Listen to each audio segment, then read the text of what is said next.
that girl. You should know I don't give in till I'm floored. Put your feelings aside, give that wild shot a try. Let's ride, no one does it better. Put your feelings aside, throw yourself out in the night. Let's ride, let's ride.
Hey, what's up, what's up, what's up, what's up? Hello and welcome to this wonderful Wednesday. I think it's Wednesday. It is Wednesday, right? Yes, it is. So, the afternoon show here at the Back to Warcraft headquarters on consecutive streaming day number 557. Oink. I got somewhat ready for an entire just chatting afternoon, as probably this afternoon session will be a little shorter in exchange for a longer and earlier starting evening session.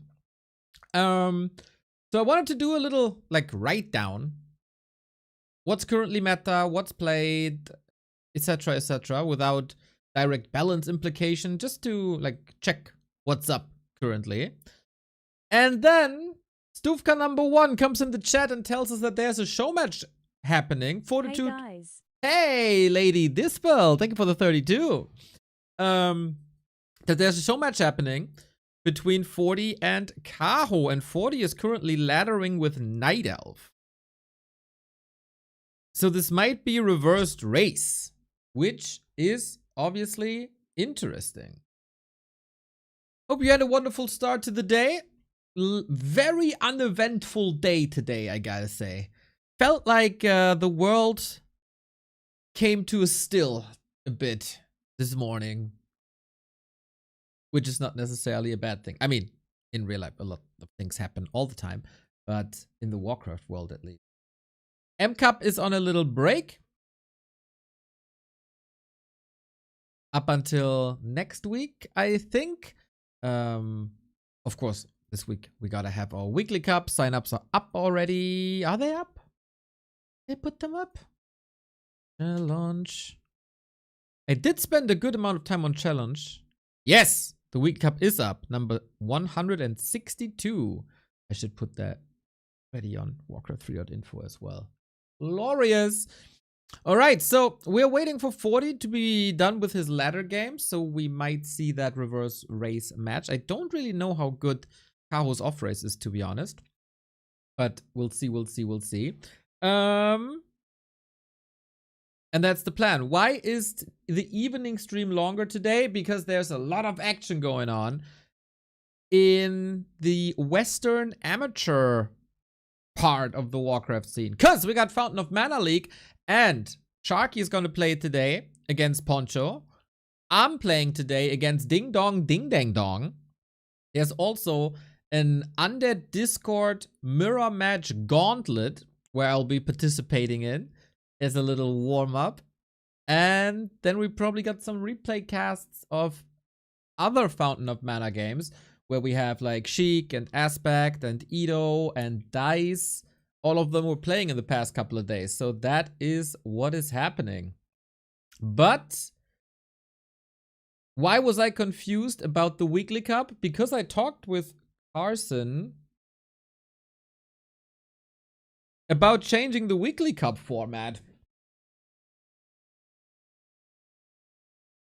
And we might just do that. Oh, Colorful has come online as well. What does his stream say?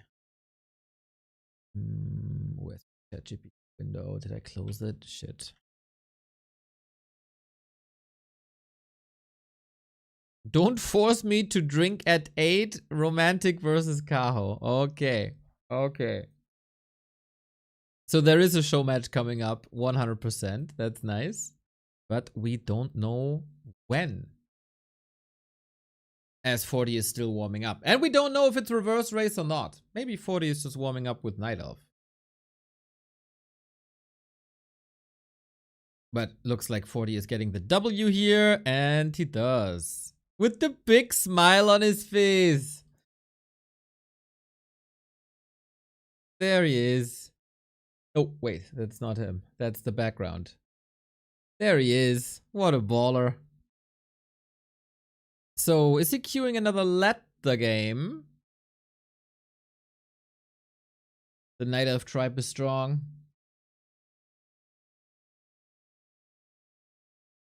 DH very strong. DH.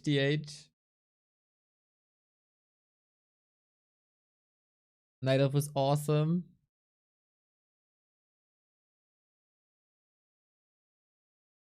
Oh, we'll see. Oh, looks like they're in the lobby.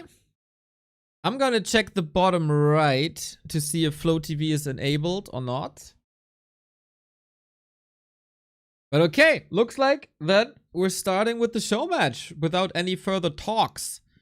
I have a little video that I want to react to from the Starcraft scene, but I think it's kind of relevant to us too.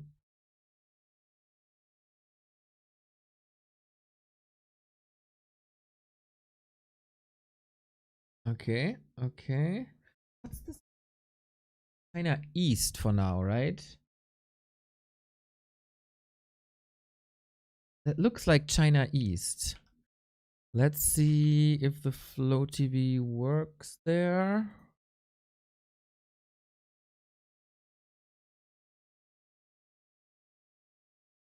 Yeah, looks like it. Okay. Looks good so far. Oh, Kaho has selected Night Elf. Then maybe it was just a warm-up. So, match. Best of 7. Then it's not reverse race. Boom. Nice, nice, nice, nice, nice.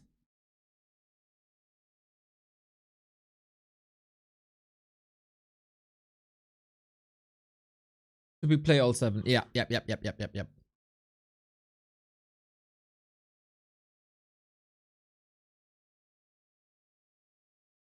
With rewards for every map. Okay, 40 in a good mood. Bixing. He gets some rewards from his fans, as so often. What a baller that guy is. Thank you guys, by the way, for signing up in quite some numbers here for operagx. Yesterday we were at like 70 something. We're almost at the 100. It would be very, very cool if we crack the 100 tonight. So 40 is taking a little break.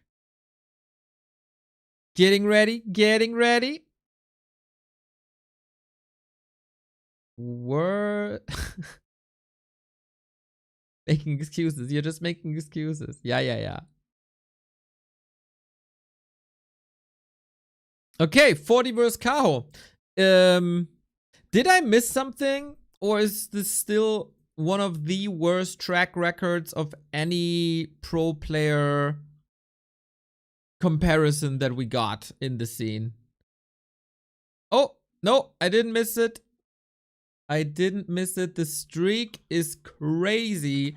Then, after we talked a little bit about operagx, let's go into operagx and show you the results. Because it looks a little bit hopeless for Kaho, but what the hell? Don't use the search. Go to the link. Because 40 is on a killing spree since June. 1, 2, 3, 4, 5, 6 in a row. I actually expected this to be even worse, to be honest.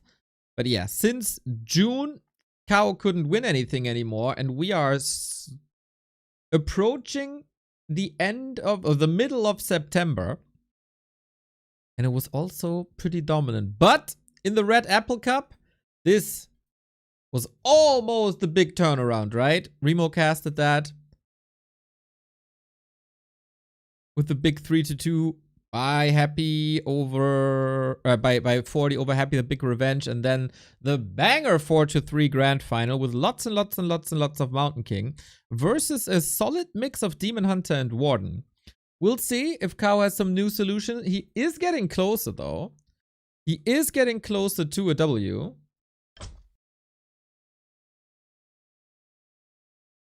While we are still in the lobby, still waiting. We gotta bait this a little bit, huh? Let's watch 2007 Grand Final in the meantime. I thought we might do that if there wouldn't have been a show match. I thought, should we watch some old WCG finals? I think that could be quite fun.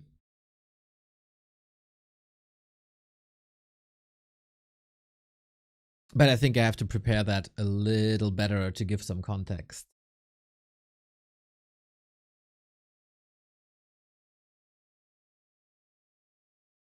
But that could indeed be fun. There's not too many games available, unfortunately.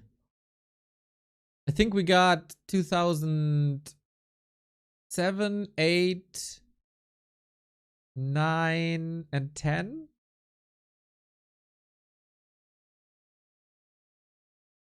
And of course, the quality is atrocious for most of these matches. Stalking my tabs, huh? Unbelievable.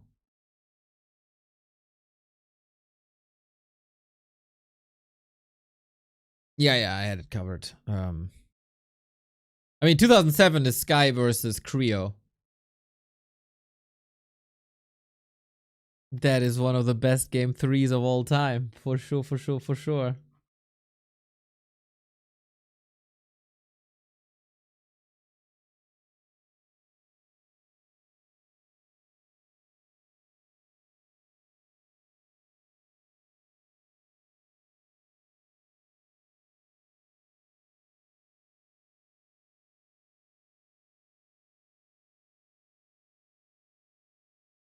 Yeah, it needs a little lead in. I also wanted to recast some games that we did, but I don't know if I can power through an entire cast of my own. Hey, Sail Hate, what's up, what's up, what's up? 40 is doing some jumping jacks. Getting ready? Okay, last little break. He's still warming up.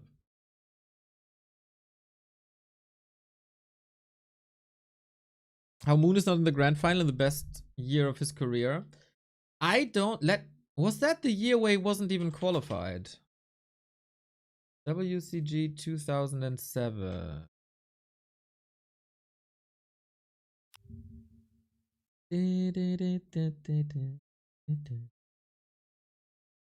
That was the one in Seattle. Oh, he was semifinal. Oh yeah, Sky knocked him out there. That's how. With the 2-0, huh? So crazy that we even got the hero combos here. Well done, Liquipedia. Seeing SLH here is crazy. What a way for Sky to the final that was. Grubby, SLH, Moon, and then Creo. It's like, what? Oh yeah, that was a fun one. That was a fun one. And Hasu in this round of 16. Connor's still playing, by the way. Also watching the stream quite a bit. Mistbeat Todd. What the hell? With Potter, man.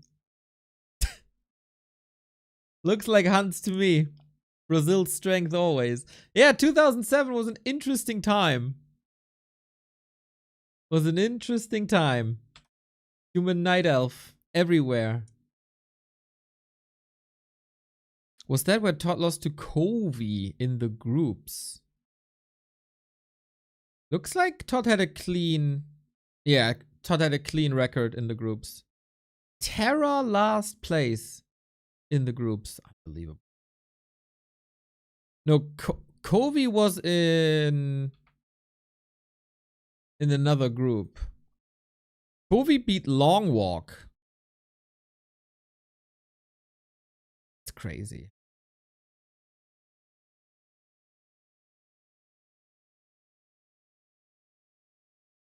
Good old Raspot, good old Kiara.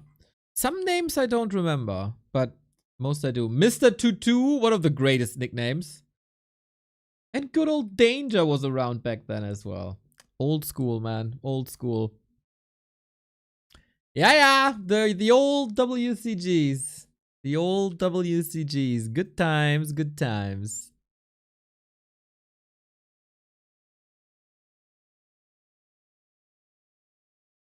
Alright, TH is practicing. We're still in the lobby. 40 said 2 minutes. Looks like we're good to go.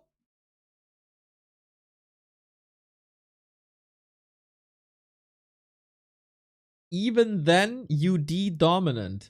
Knoble, did you hit your head? Are you sniffing glue again, Knoble? Do you see things? Are you hallucinating?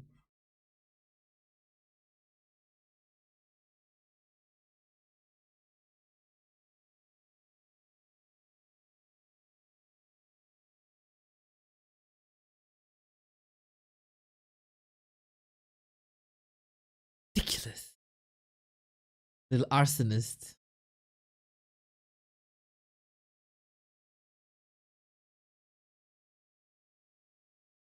I never really know if my Chinese streams are stopping or if they're just not moving. You didn't see the playoff bracket? Yeah. Now coming up with the excuses. I see how it is. Fortitude seems deep in the thoughts.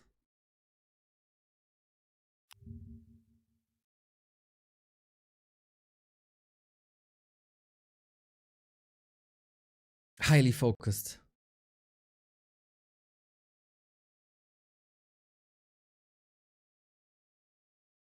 Looking up build orders, maybe.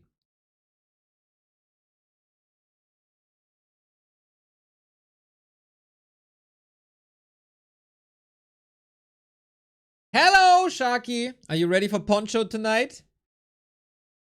Gonna make him your bitch! That's what I expect, at least.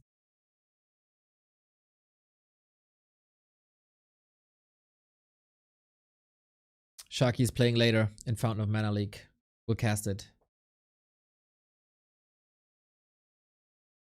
What? Huh? Huh?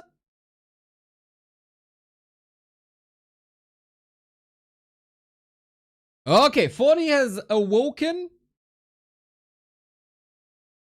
Headphones in. We're ready. We're getting ready. Oh, we're getting so ready. I watched also the introduction to the 2008 WCG Grand Final. The amount of hype that went into this was quite crazy. I'd probably be ridiculed by bringing so much hype now. The way they yelled at the map picks and bans was fascinating. Oh, Sea North 2. Will Flow TV stay on? Looks like it.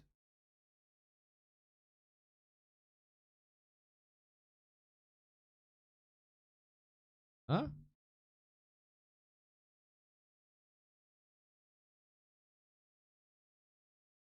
Okay, looks like we get a game, everybody.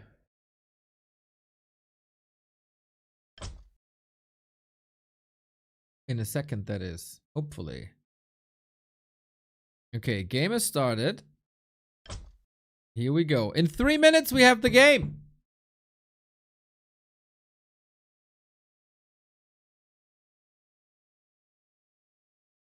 What are you playing random? No, I just didn't have that selected. I feel like not having your race selected is somewhat a not ready yet sign. But very cool to see. A little bit of a show match here. 7 maps, Human Night Elf. Feels like I haven't seen too much Human Night Elf. I know that this was played last week as the Red Apple final, but I didn't see those games. Also didn't catch up with them.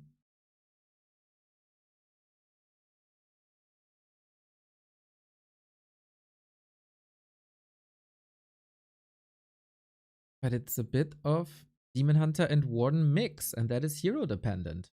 Okay. Hello, Anel. What's up? Is Kaho streaming? I don't think so.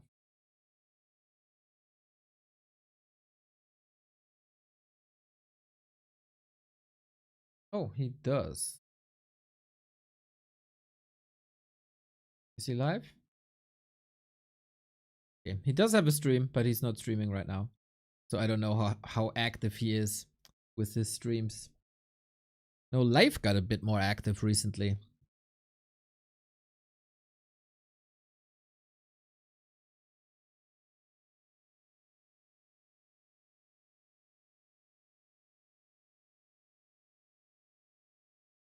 Okay, how much do we got? 75 minutes. That's time for a flaggle.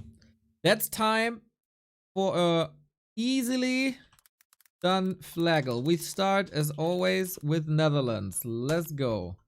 Ooh, 3 out of 5. 3 out of 5, not bad. Is this...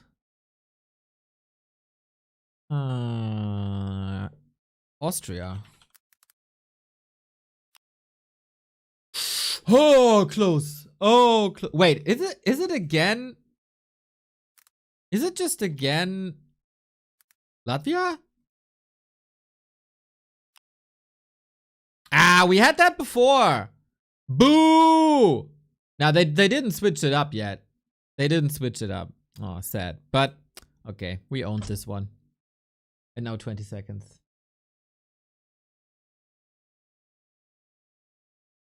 Cow and life are different players. I know that, my dude. Mav Heaven, thank you for the 20 months.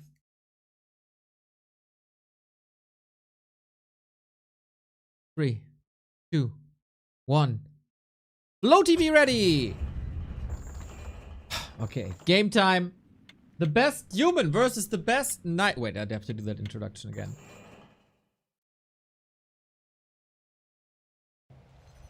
We got a little show match here tonight. Best of 7 or play all 7 between Kaho and Fortitude. That is none less than the best night elf in the world against the best human in the world. On 7 maps. This is the rematch of the Red Apple Cup that we've seen last week. On this patch, it's looking atrocious for Kaho, unfortunately. No win since June. But maybe that is changing here today. Otherwise, Fortitude shows the world once again what a magnificent player he is. These series between them are really, really close, but 40 always has the upper hand. 4-3 in that grand final. In WSB, it was a 3-1 as well. It's not a foregone conclusion here. Who's gonna win this, especially since Kaho is getting better and better in the matchup and finding newer solution with more switch-ups between Demon Hunter and Warden. That's what we should expect. What can we expect here? It is the Warden on Northern Isles, and then on the other side, it is, of course, at the moment in this meta, the reign of the Mountain King. MK versus Warden, quite explosive in the meta right now. This is the more or less the standard, I'd say. But 50-50 always here on this map between Demon Hunter and Warden. But yeah, that's the setup. So what are we doing? Expanding would be my guess. This is what we want to see. Most of the people, at least. And then we'll see who does more damage, who has the better nuke, who has the better AoE, who has the better economy harassment tools, and who finds a better way on tier 3 to nuke the opponent, or maybe a tier 2 rifle push. Quite some options here for the players. Starting with Stormbolt, that is the norm. Helps a lot with creeping. Then later you can contemplate if you want to go Bash or if you want to go Clap, but Bash is the meta everywhere.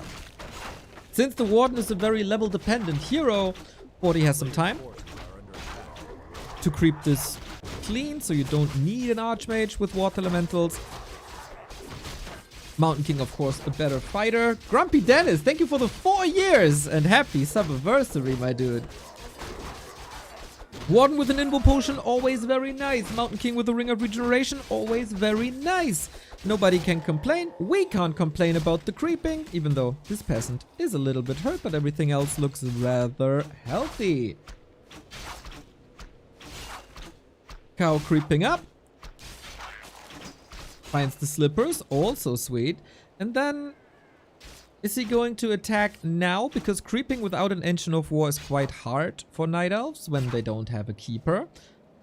And you want to slow down the human as long and as early as possible.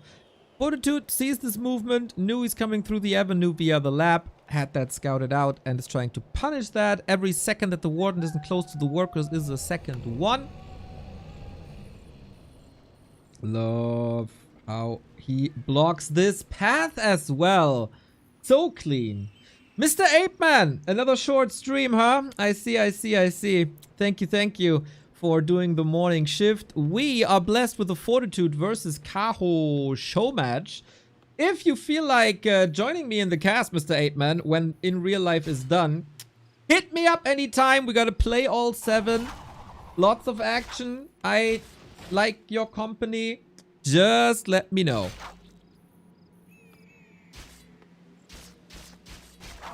Whee! That's a nice fan of knives. No arcane tower here, a little bit greedy. We are not going for the expansion and harass that, but straight for the main, and it feels like this catches 40 a little bit by surprise, huh?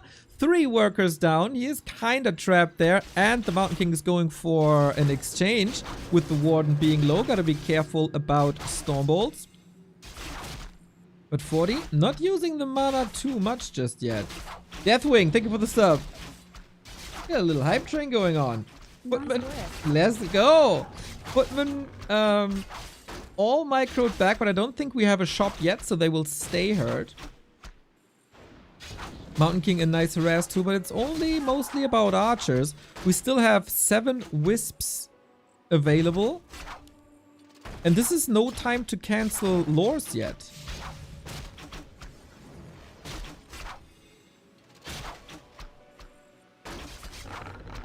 I think this is a fine early game for Kaho thus far, even though this all went on the cost of creeping and the Ancient of War didn't move an inch. So this might be problematic down the road. We staff out now. The damage threshold not hit, and also no mana available for the Fan of Knives. We are getting a shop now. Not... Wait, where are all the footmen? Here they are. Yeah, they went to the wrong hospital. Warden has to creep. Tech by 40. What is it? He needs a little bit more lumber, but he's gonna get it soon.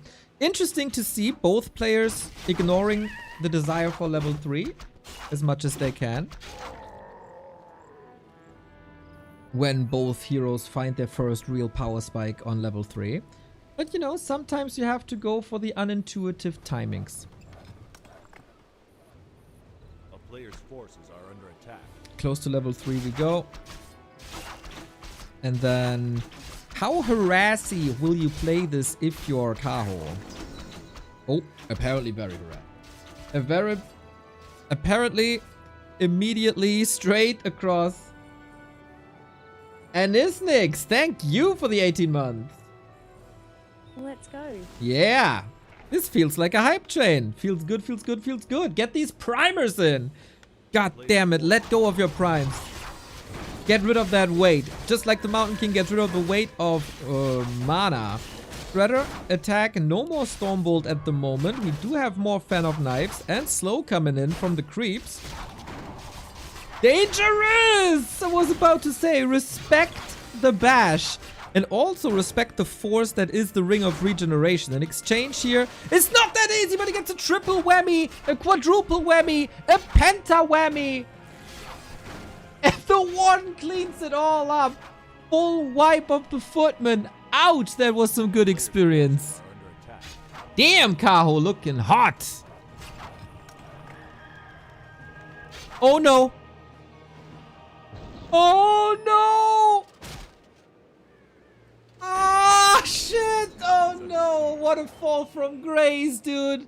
You have this amazing moment where you kill all the footmen, but 40 finds the snipe with a little bit of mana that he had remaining. Where? A player's forces are under attack.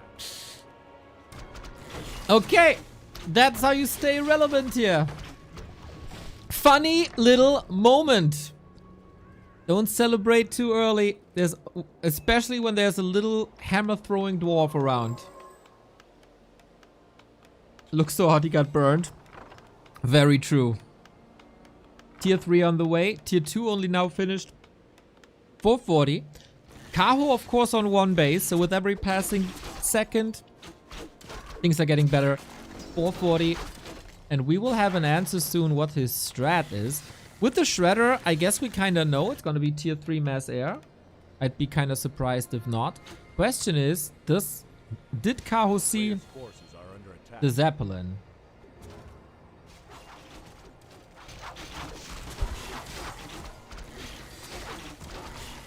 Alchemist second for a lot of healing. Ooh, who got this? Kaho got the Overseer. Nice progress with that Warden.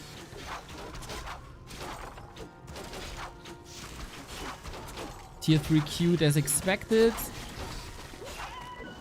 Alchemist second. Okay. Sobi Mask, Claws, Slippers, Pendant, Circlet, Warden. What a dream inventory. It's so close to perfect. Lots of mana, good fighting capabilities as well. Question is this enough? When an alchemist out heals your level 2 spell or your level 3 spell with his level 1 spell.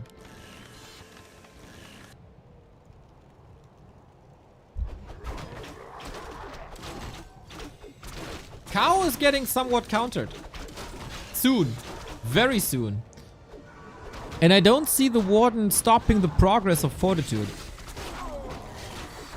The late game prowess.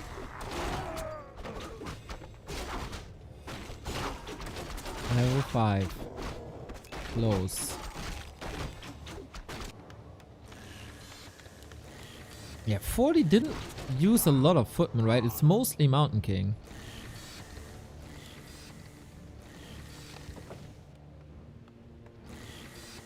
And now the trouble begins. A player's forces are under attack. How do you deal with mass air?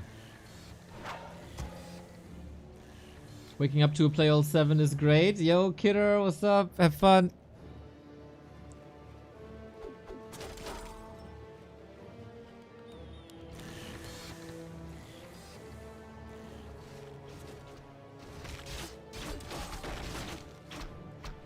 Kill him, kill him, kill him.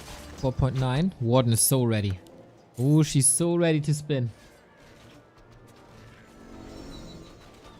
What are the towers? One arcane, one arcane. There is an anti-magic potion though. 40 isn't super rich. And this will pave the way for level 3. Kaho, satisfied with level 5, goes for the Panda, which she will need as an anti-air solution against all that air. Zeppelin is ready, but Warden ain't done here yet. Nicely evacuating right before the anti-magic runs out. Otherwise, the Arcane could have just burned all that mana, which obviously you don't want. And we might the Zeppelin is already there. The double Zeppelin by Fortitude. Anti-Warden technology, some might say. A player's forces are under attack. But Kaho, in the absence of a Warden, now she's back. In the absence of a Warden, didn't get overrun in the middle by Mountain King, Dragonhawks, Alchemist, whatever there is. I think Kaho is playing a fine game. A very fine game. Good to see Drunken Haze first. It's a lot of damage mitigation due to mischances and also an additional slow.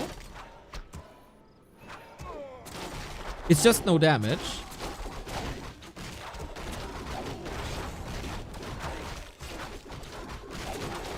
Last hit. Goes to the Panda. Item is Heal Wards. Nice. Mountain King is not looking too healthy anymore. We have an orb for more damage. And the combo of Sobi Mask and Pendant is mental.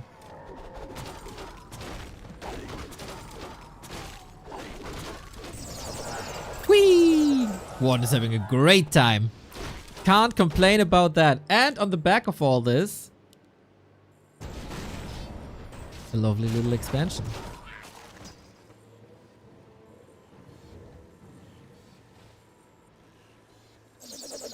I feel like we set a damn fine pace for this Play All 7 show match. Do you ever retrain to Shadow Strike here? Not really. Mountain King very tanky, Alchemist very tanky. You just don't have the targets really for Shadow Strike to get kills. Against Archmage you might, against the DK you might see it. It's all about AoE. And I would be delighted if Kaho, after that expo is up, if Kaho shows us his signature talent play. Oh, he got the mana potion. True. He did steal that mana potion. Yoink. And what's the panda getting? Level, okay. Level, clause plus 12. At level 3. He's playing such fine talents against the mass air strategy of human. I really love this.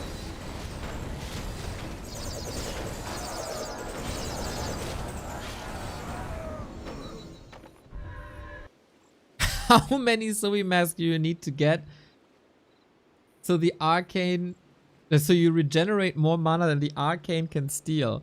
That's a job for Soul 8, man. Soul Research, man. Warden roaming. Nice scouting. Denies some creeps here. She's not leveling herself, but she prevents the human to level. Wonder if this fight comes... Yeah, this fight does come too early, right?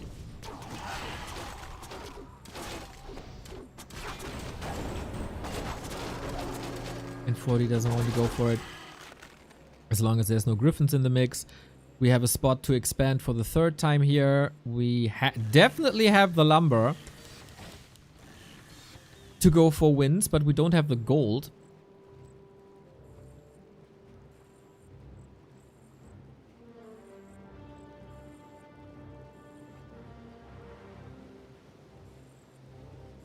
Is damage from magic hero abilities reduced 25% in Warcraft like in Dota? Ahead. Thanks for the cast, Big Beard. Let's go, Big Penis. 30%. But yeah, in general, yeah.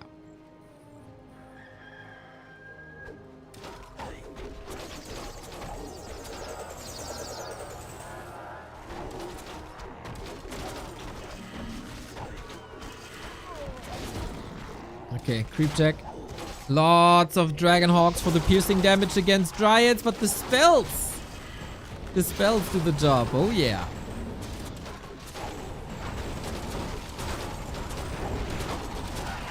Do we have enough heal spray against it? Doesn't necessarily look like it, and the Blood Mage is doing a good job, but there is a big potion of mana. Is this enough, Fan of Knives? Dragonhawks suffering, Griffins suffering, but also Kaho suffering. Nice Breath of Fire, well aimed as well. It's not too easy these days. Blood Mage in trouble, has nothing to save himself except the Banish. No more mana here. We got an item, Town Portal, and 40 gets out. Neck and neck fight, both with some exit kills and the TP force. That was a nice exchange. How buying time. Oh, the blink to the shop for the faster shop control. Nice.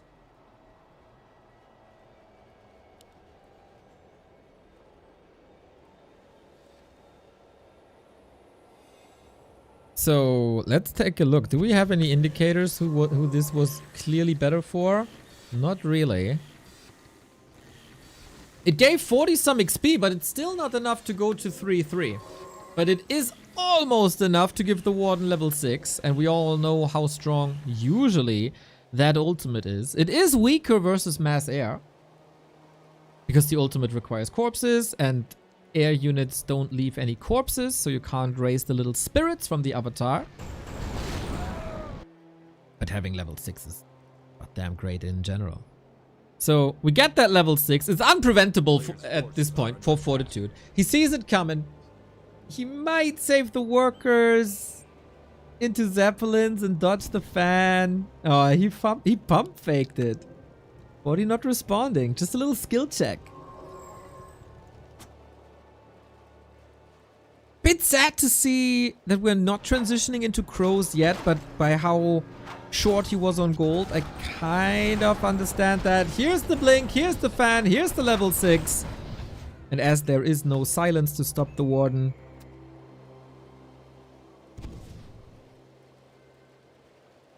that's the avatar unlocked. And let's be honest, the Dryads will leave enough corpses. 40 isn't looking! Big Breath of Fire combo alongside the Fan of Knives. And this is free birdies! It's halbe Hähnchentag here on Northern Isles.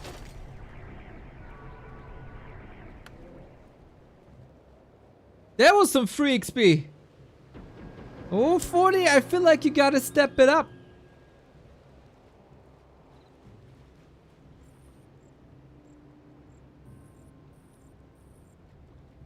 And there, I expected this expansion to go here. Similar to what 40 is expecting. How builds it bottom right? Lecker Broiler, you know. Oh. Got you. Got you. Just spread the poison a little bit.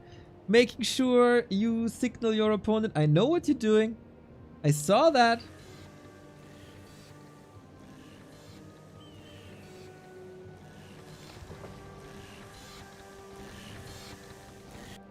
Here's the next attack. 13 Dryads. Not great in raising bases, but the Panda can help with that. Town is under siege. Third base will decide this game.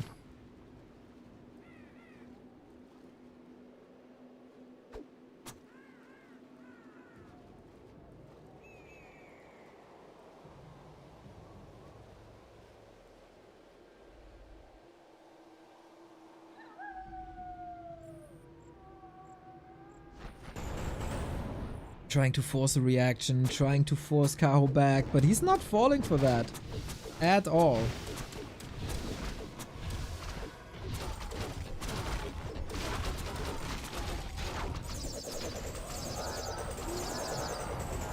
Draining a bit of mana, spreading a little poison. Feels like Kaho is almost infinitely ahead. We also get the third attack upgrade. It's really rare in this matchup, I feel. Whee! Blood Mage deleted! And without sucking any mana from Panda or Warden, I feel like 40 is dead here.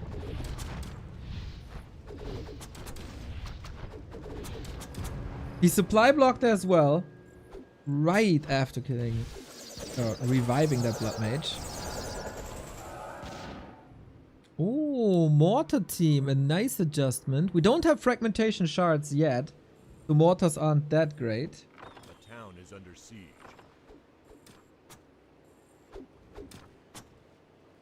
Still good damage though. Trying to squeeze in the fragmentation shards for big damage, but it's also only one mortar. Oh no, it's two. Okay, with Zeppelin micro. Feels like Fan of Knives should get rid of them quickly. It's oftentimes the problem to reach these mortars, not to actually kill them. Exactly like that. They don't necessarily have to die. They just have to be out of the fight. It's kind of the same.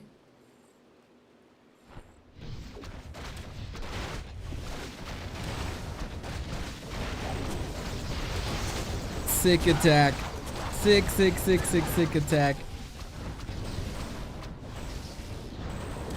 Heal scroll doesn't prevent the death, but gets at least a trade. We got the avatar up first time. Not hitting any meaningful levels. Not level 5 MK. Not level 3 Alk. Not level 3 Blood Mage. Is very painful. 1300 gold. 3 upgrades.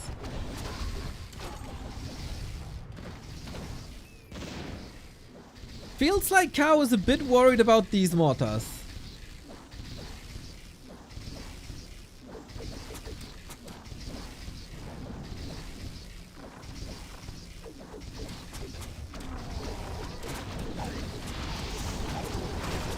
And there we go.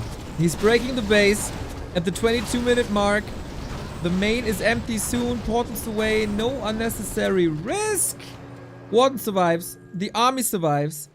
3 bases are up. 40 is mining out in 1 minute. He does have the money to rebuild, but I think the same thing will just happen again.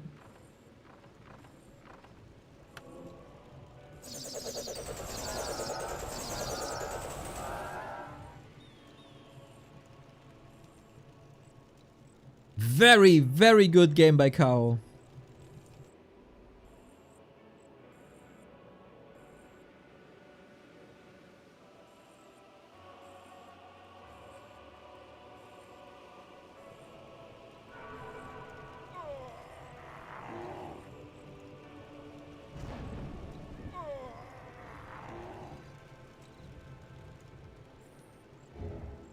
I feel like losing the 5 footman had something to do with the state of the game that we're in right now. There was just no progress. Last chance for 40. His army doesn't get better than this. He's got to smash that hard. Dryads, usually very fragile, but now they have 6 armor. The Mountain King is just disappearing quickly. Alchemist is in no man's land. And now we don't have healing outside that 1 heal wave anymore. And the breath is getting bigger and bigger and bigger. And that is game. Kaho. With a super clean, super good Warden performance here. Did not expect this, to be honest. I am usually not a big Warden fan. I felt like this playstyle was figured out. But I was educated. If you play this well and play a very disruptive Warden, that can work. And I really, really, really like what Kaho was doing here. Creeping a little. This going into the main instead of the expo was completely catching Fortitude off guard. There was no arcane tower, very late militia call, 2-3 units, 2-3 workers dying immediately. Then he followed it up with a little bit of creeping. The follow-up attack killed 5 footmen, took all the wind out of 40's sail.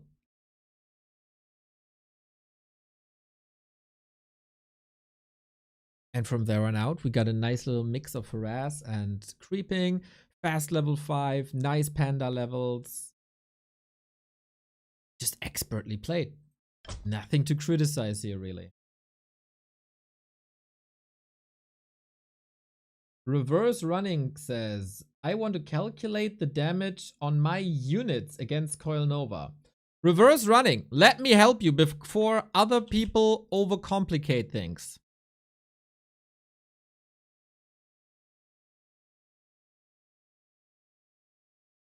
Let me help you out real quick. Because people tend to overcomplicate things. It's not necessary. It's not necessary. We do a very basic example.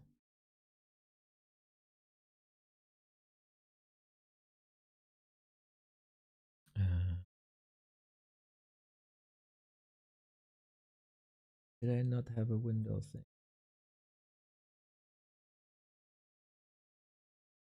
Alrighty. Coil level 1. 100 damage. Perfect to calculate because it's easy. Nova 150 damage on the prime target. On your units, spells do 100% damage. So 100 plus 150 is 250 damage for level 1. Now, on heroes, let's say you play a Demon Hunter, Warden, whatever, it's 70% damage. So you take the 250 times 07, and then you get a calculus because I don't know how much that is. It's 175. And there you go.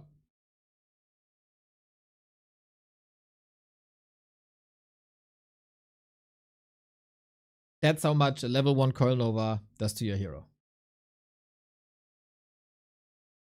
Why 70%? Because that's how spells work in Warcraft.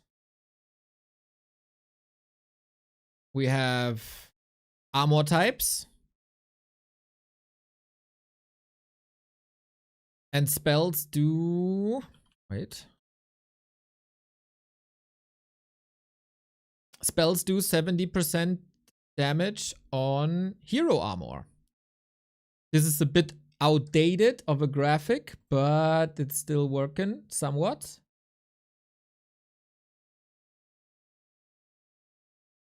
This is... Wait. This is the attack type spell, the hammer, Stormbolt here. This is the armor type hero, and that is 70%.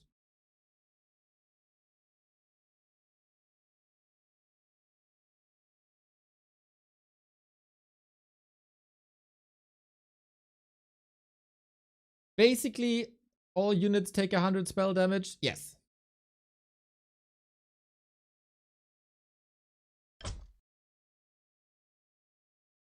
There are some edge cases, but let's ignore the edge cases.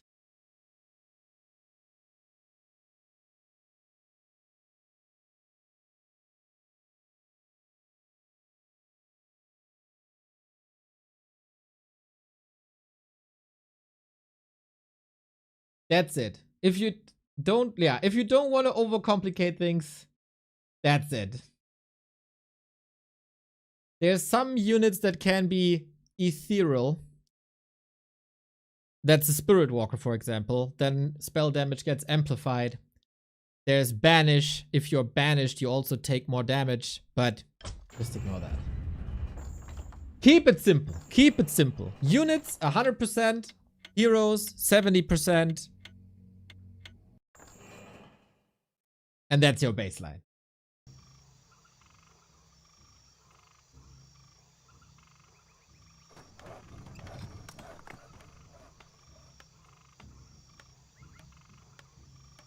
Resistance skin matters?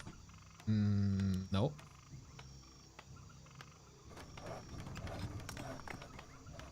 Doesn't. Resistance skin only matters to duration of debuffs.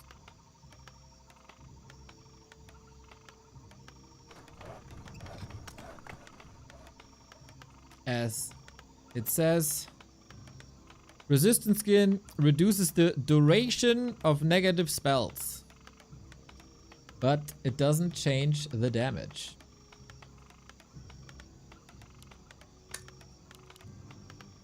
But what I change is the lack of games on this channel. Let's go. Map number 2. Kaho played so well on game 1.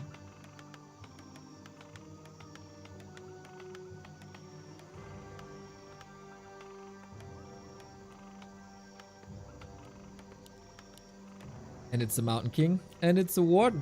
Maybe we gotta get used to that, chat.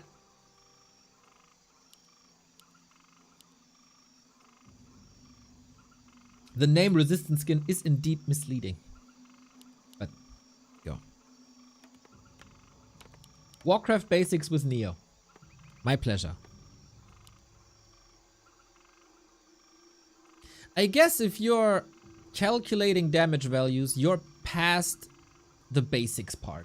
You're on a good way if you care about that. Love to see it. And of course, feel free to ask more questions if something comes up. Always glad to answer such things.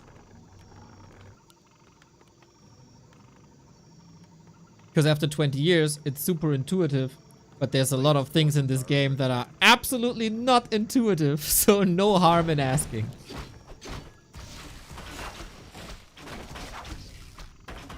We have the same setup, everybody. It's 40 with the Mountain King, it's Kaho with the Warden, and he's going for that quote-unquote colorful creep route. I assume it's not creeping 2 spots at the same time, but this camp is kind of nice because you can get the orange here, and then you turn your attention to the south if that ancient survives. Exactly. A player's forces are under attack. Thanks you, you're breathtaking. I try my best, but please don't suffocate watching this stream.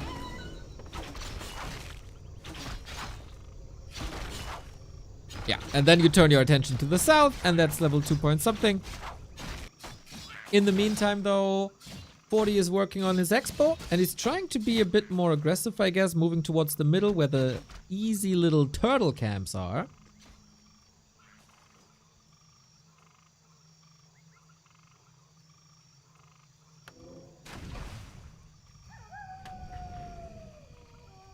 Circle it again. That puts the Warden in defense mode. She's not moving towards 40's base. Not moving anywhere. We don't see any Huntress play. It's once again a relatively simple one base tech. This creeping phase took more time for Kaho than the one on Northern Isles.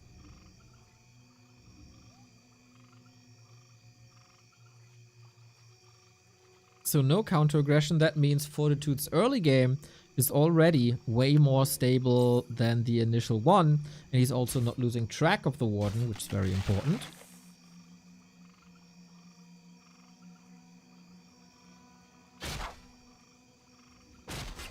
And again, they neutralize each other quite a bit on level 2. With both heroes having strong power spikes on level 3. For Kaho, tech's unfolding. For 40, he gets a super clean expo up. Not a single point of damage. Shutting the door here. They know exactly what to do against each other.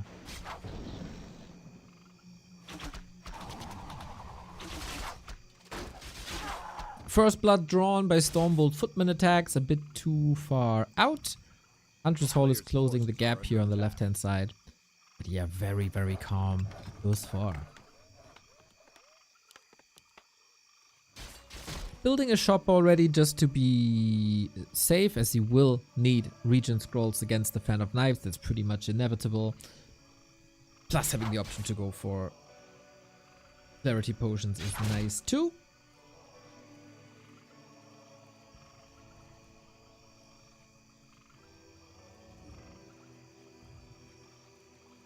Very nicely controlling the middle.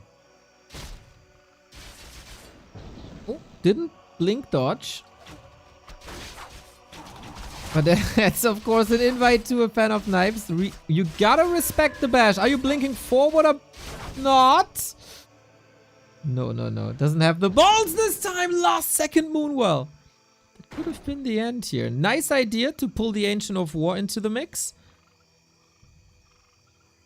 Kaho gets away with a black eye and fresh Warden. 40 limps away with everything hurt, but he calculated that in. That's what the shop is for. And we got a sweet 5-minute 40 tech. Even faster. 5:30 tech maybe.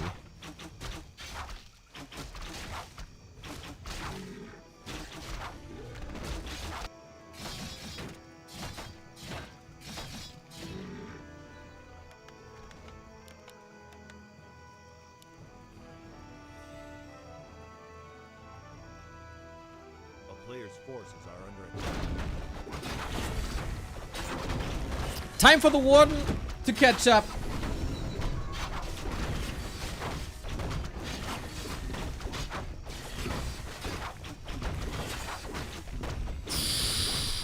Nice attack by 40. Jesus, he's countering Kaho quite hard here this game.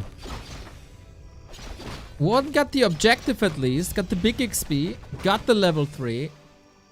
But losing a town portal at this stage of the game, I guess ideally at some point you want to sell it to have a little bit of a jump start early, especially when you have blink on the Warden anyway and staffs, etc. But yeah, that was a life-saving TP. Tier 3 almost done, and Kaho has to make some moves, man. Kaho has to make some damage. I was mocked already after game 1. Nanio. The Warden is working, huh? Na. I told you. Yes, that was a very good Warden game on map 1, but Fortitude shows the world on map 2 how to counter a Warden. Also a bit map specific, everything, of course.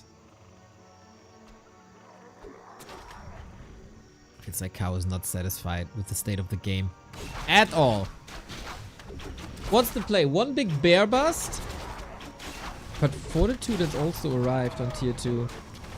Wand of mana stealing in this situation can be real nice. Draining mana from the Mountain King, bringing it towards the Warden. But the heal spray is so clutch.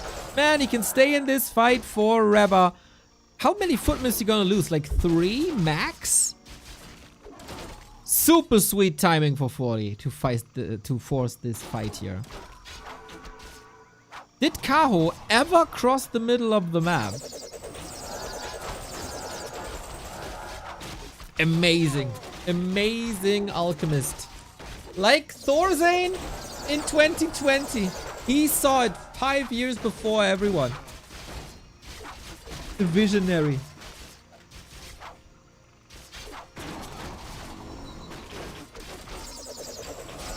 He was a visionary with the Pally Rifle. He was a visionary with Alchemist second Eve as well. The genius Marcus. Forces are under attack.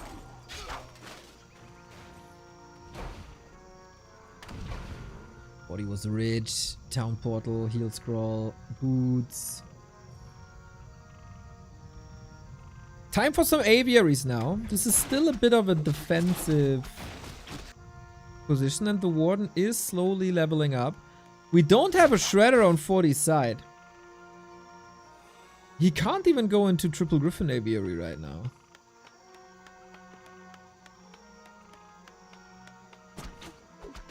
And it turned out a bit more bloody than I thought it would.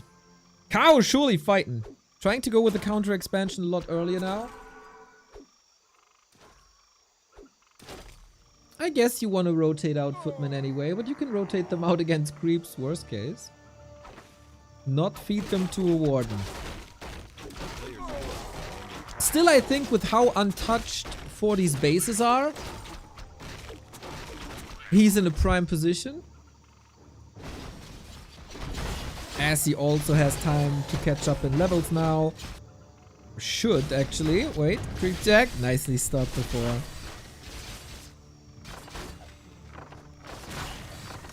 But yeah, since all the footmen are gone, you gotta creep with militia. That again hurts the lumber. Shredder has to do some work, and I am very surprised to see a workshop actually. Warden saw it though.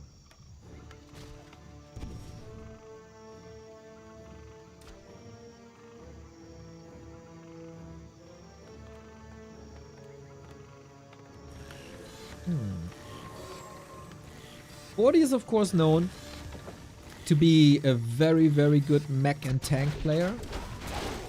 Could be a mix.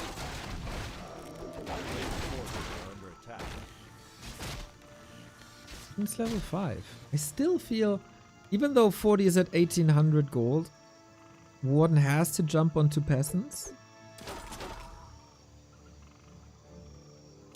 And this is a bit of an easy expansion for Kaho. 40 is slacking a bit. And seems like he's getting distracted. One workshop is not doing anything.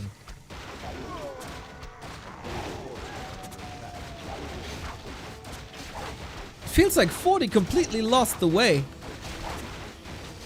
After that fight in the middle.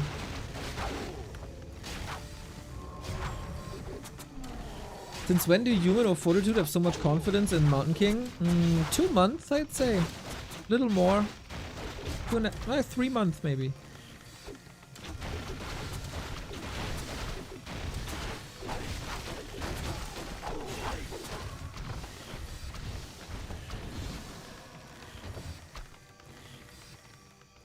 Now the Triple Griffin Aviary. Plan B for 40. Kaho scouted it all. Got rid of the workshop, which is nice for him, of course. And Kaho's Expo is soon up and running. We don't have Wisps here. Very interesting to see how different this matchup is compared to a couple of weeks ago. When we had Mountain King and like 10 footies. Constantly jumping on expansions like this and destroying them. Good blink.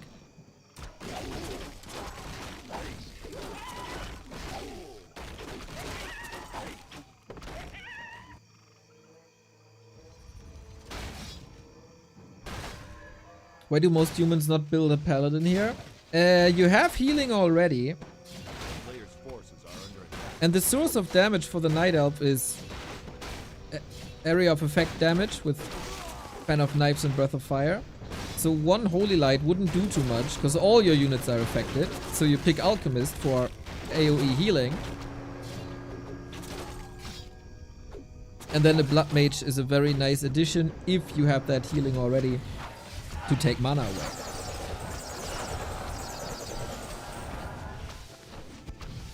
Sikaraz during the creep phase, 5-3, Smart Warden. 40 still really wants this one tank at least.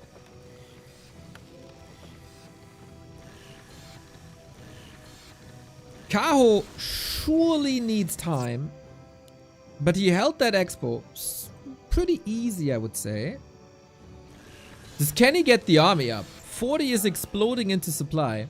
It's not the tank. He's going into mortars again, similar to what he did on Northern Isles. There it was a defensive position. I wonder if they work better. And you know what is freaking genius? I just thought of it. Of course, Avatar of Vengeance is a win condition for the Night Elf, right? We know this from Warden games for years. If you play birds, Dragonhawks, Griffins, they don't do any corpses. But then there's still so many corpses because of the Night Elf units that die. But if you have siege attacks, the units splatter. And if a unit splatters, it doesn't leave corpses anyway. Is this mortar a corpse removing technique that 40 is using preemptively against the Warden?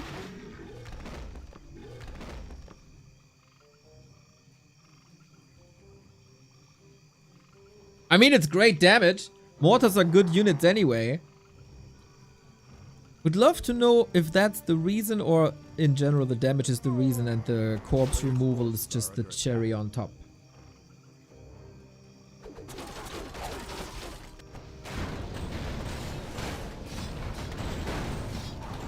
Blink killed. Big mana on both sides. This time not stolen. Invo potion committed, but not taking any risks. I think this is what Kaho should do. He is buying the time. 70 food. 72. Doesn't waste, quote unquote, any time with Ancients of Wind. Maybe there's also a couple too many Dragonhawks here. This stage of the game. We're going up to 4 mortars. I have not seen this before. Was this played in the Red Apple Cup?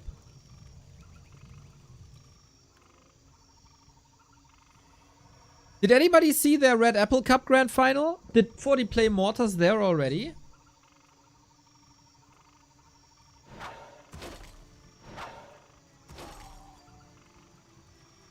If the Warden kills creeps after level 5, does all the XP goes to the Panda? Nope. The XP is still shared 50-50 between the heroes. The Panda gets 50%. And the 50% that would usually go to a Warden is just gone and deleted.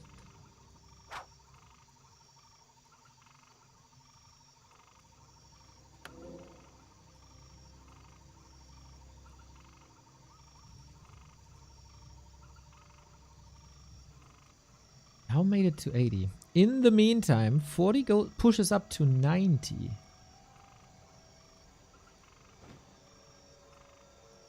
Good. Great shop control. We have 2 heal scrolls on each side. Plus, of course, the alchemist. But 40 has issues, again, similar to map 1.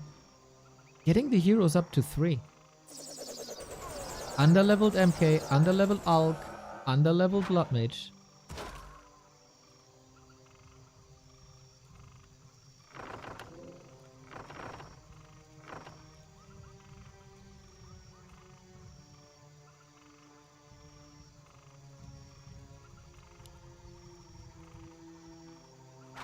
Players' forces are under attack.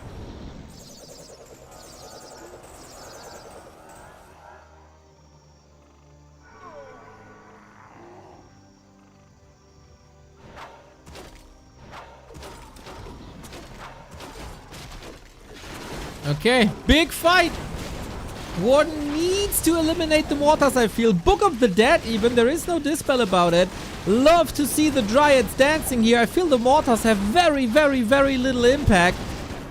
Still lots of potential here. Alchemist with the heal spray in the back, but he doesn't reach the mortars. Multi-kill for Warden and Panda. Just keep the heroes alive. Alchemist in trouble. Still supply-wise neck and neck, but without the mortars, what do you do? The Dragonhawks are falling apart. Siphon, nice. Level 2, nice. Can he outdance the Dragonhawks? It very much looks like it.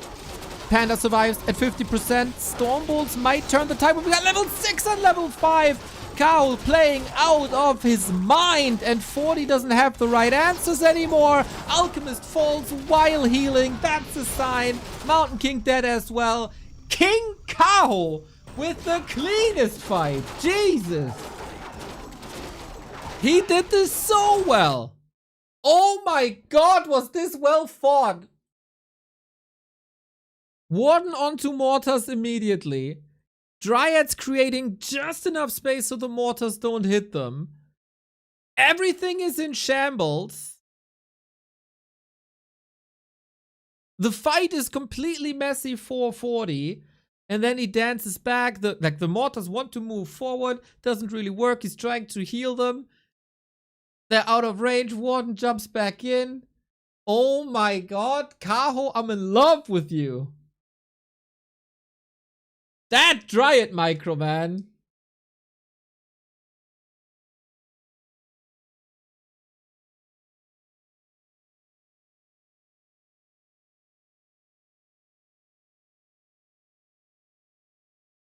Woo-hoo-hoo. I'm in love with the Kaho.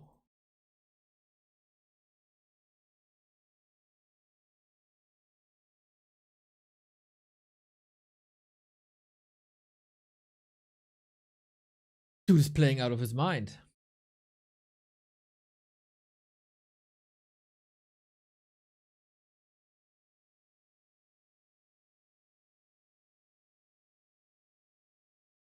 Oh, we got a guest, everybody.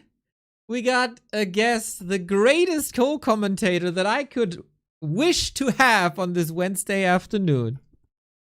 Welcome everybody, my name is Soul Ape Man, and yes, Nidal versus Human is one of the best matchups in my opinion. It evolved a lot in the new patch, and especially when we have the best Human and the best Nidal playing, according to Dolphin Super League Season 1.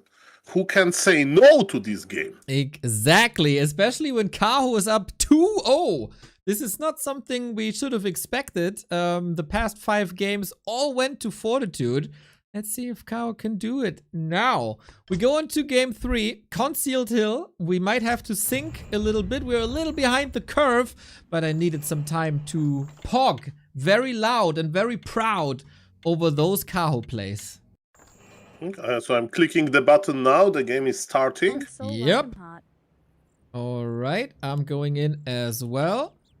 And then we have to find a sync. I might be a bit ahead of you. I'm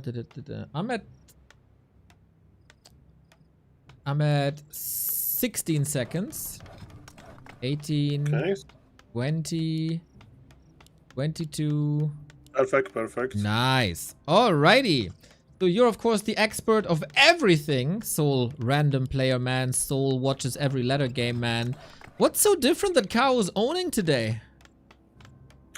I mean, Fortitude already showed that he's struggling a little bit versus Nidal. So Fortitude was the king of aggressive Archmage play, right? But as we can see now, the modern humans, they try to play more MK, right? And maybe Fortitude can't decide between, you know, MK Archmage opener, and the Nidals are developing quickly. But if we are talking about Warden, there is one map where you can't play Warden, and exactly this map. This is Concealed Hill. I'm checking the altar of the Nidalf, and I see Demon Hunter. Yeah, nice. Okay, time to slice some humans up, and then maybe time for an Archmage. In this series, 40 played very late game Mortars. I had not seen this before. Did you? Well, that was very present during 200 practice games between Sog and Medusa, because during those 200 games he tested everything. In some sci-fi movies, you have this like idea of what you can do for infinite amount of time. You can basically do anything, and during those 200 games, Sog was trying everything. He was trying tier 2 morts, tier 3 morts, morts in the Zeppelin. And at the end, in the important tournament, he decided to go for tier 1 tower rush, which is funny. Yeah, that might have not been the best idea if you ask me, but made for a fun series. And of course, he was influenced by you, just as we all are. And I was influenced by Hitman. Oh. Who influenced Hitman? That's the question. Oh, maybe not people, but substances. Okay, I see the MK for Mr. Fortitude, and it's going to be an expansion creep road, so when you play like that, you are going to expand. I'm expecting farm number 4 soon. Human will creep the green turtles later, and then Neo. That's the magic number. 8 militia will be pulled to the expo, I'm sure about that. And look at this, Kaho is creeping defensively, so usually if you are like want to harass immediately, right, this demon hunter should be creeping in the middle of the maps, maybe the green camp with the crab. But no, he's creeping at the back. And look at this, he got Cloak of Shadows. Cloak of Shadow is very important when you can get bolt surround. And this is the matchup, because this MK will look for some bolt surrounds indeed. Okay, and bashes, of course. Respect the bash. Very relatively slow early game here, but maybe you can explain to the people what's different from the human perspective when you play against a warden and a demon hunter. So what does 40 have to change now? I mean, what Fortitude needs to do, he needs to have a nice expansion attempt, and look at this. This is a different attempt by Kaho. Fortitude knows about this, so Kaho is just creeping. The first rule of Nidal versus Human is you need to deal economic damage, and maybe it's going to be some cheeky stuffing. No, but there is no immolation. It's going to be mana burn. So this is pretty fresh. This is pretty new to me. So you introduce me as some kind of an expert. I just watch a lot of games, and I tell you guys when something is exotic, and this approach to creep the Demon Hunter to level 3 is pretty exotic. Look at this, Neo. Yeah. It's going to be mana burn level 3, but level 2 I mean, but no economic damage. That surprises me as well. Like, we always have mana burn, but usually, as you say, mana burn at immolation and not evasion. Wonder what the reason for that is. We'll see if he can still make it work. Not going for boots, not going for staff.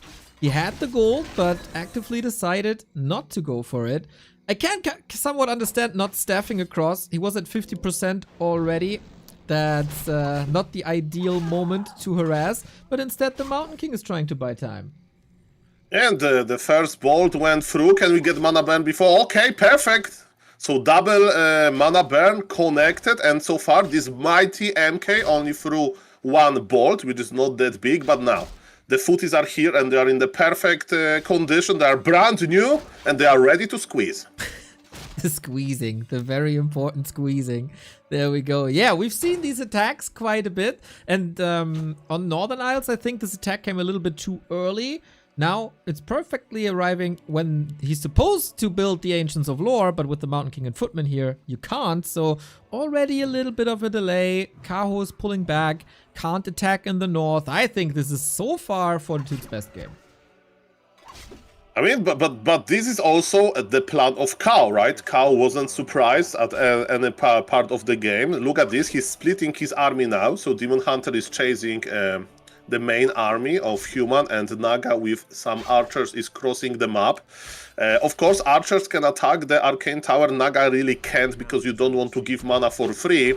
And yes, you mentioned the lords. It's very important to keep them alive. Demon Hunter is getting near the MK, as you mentioned. The first bash went through. I hope that we are synced well.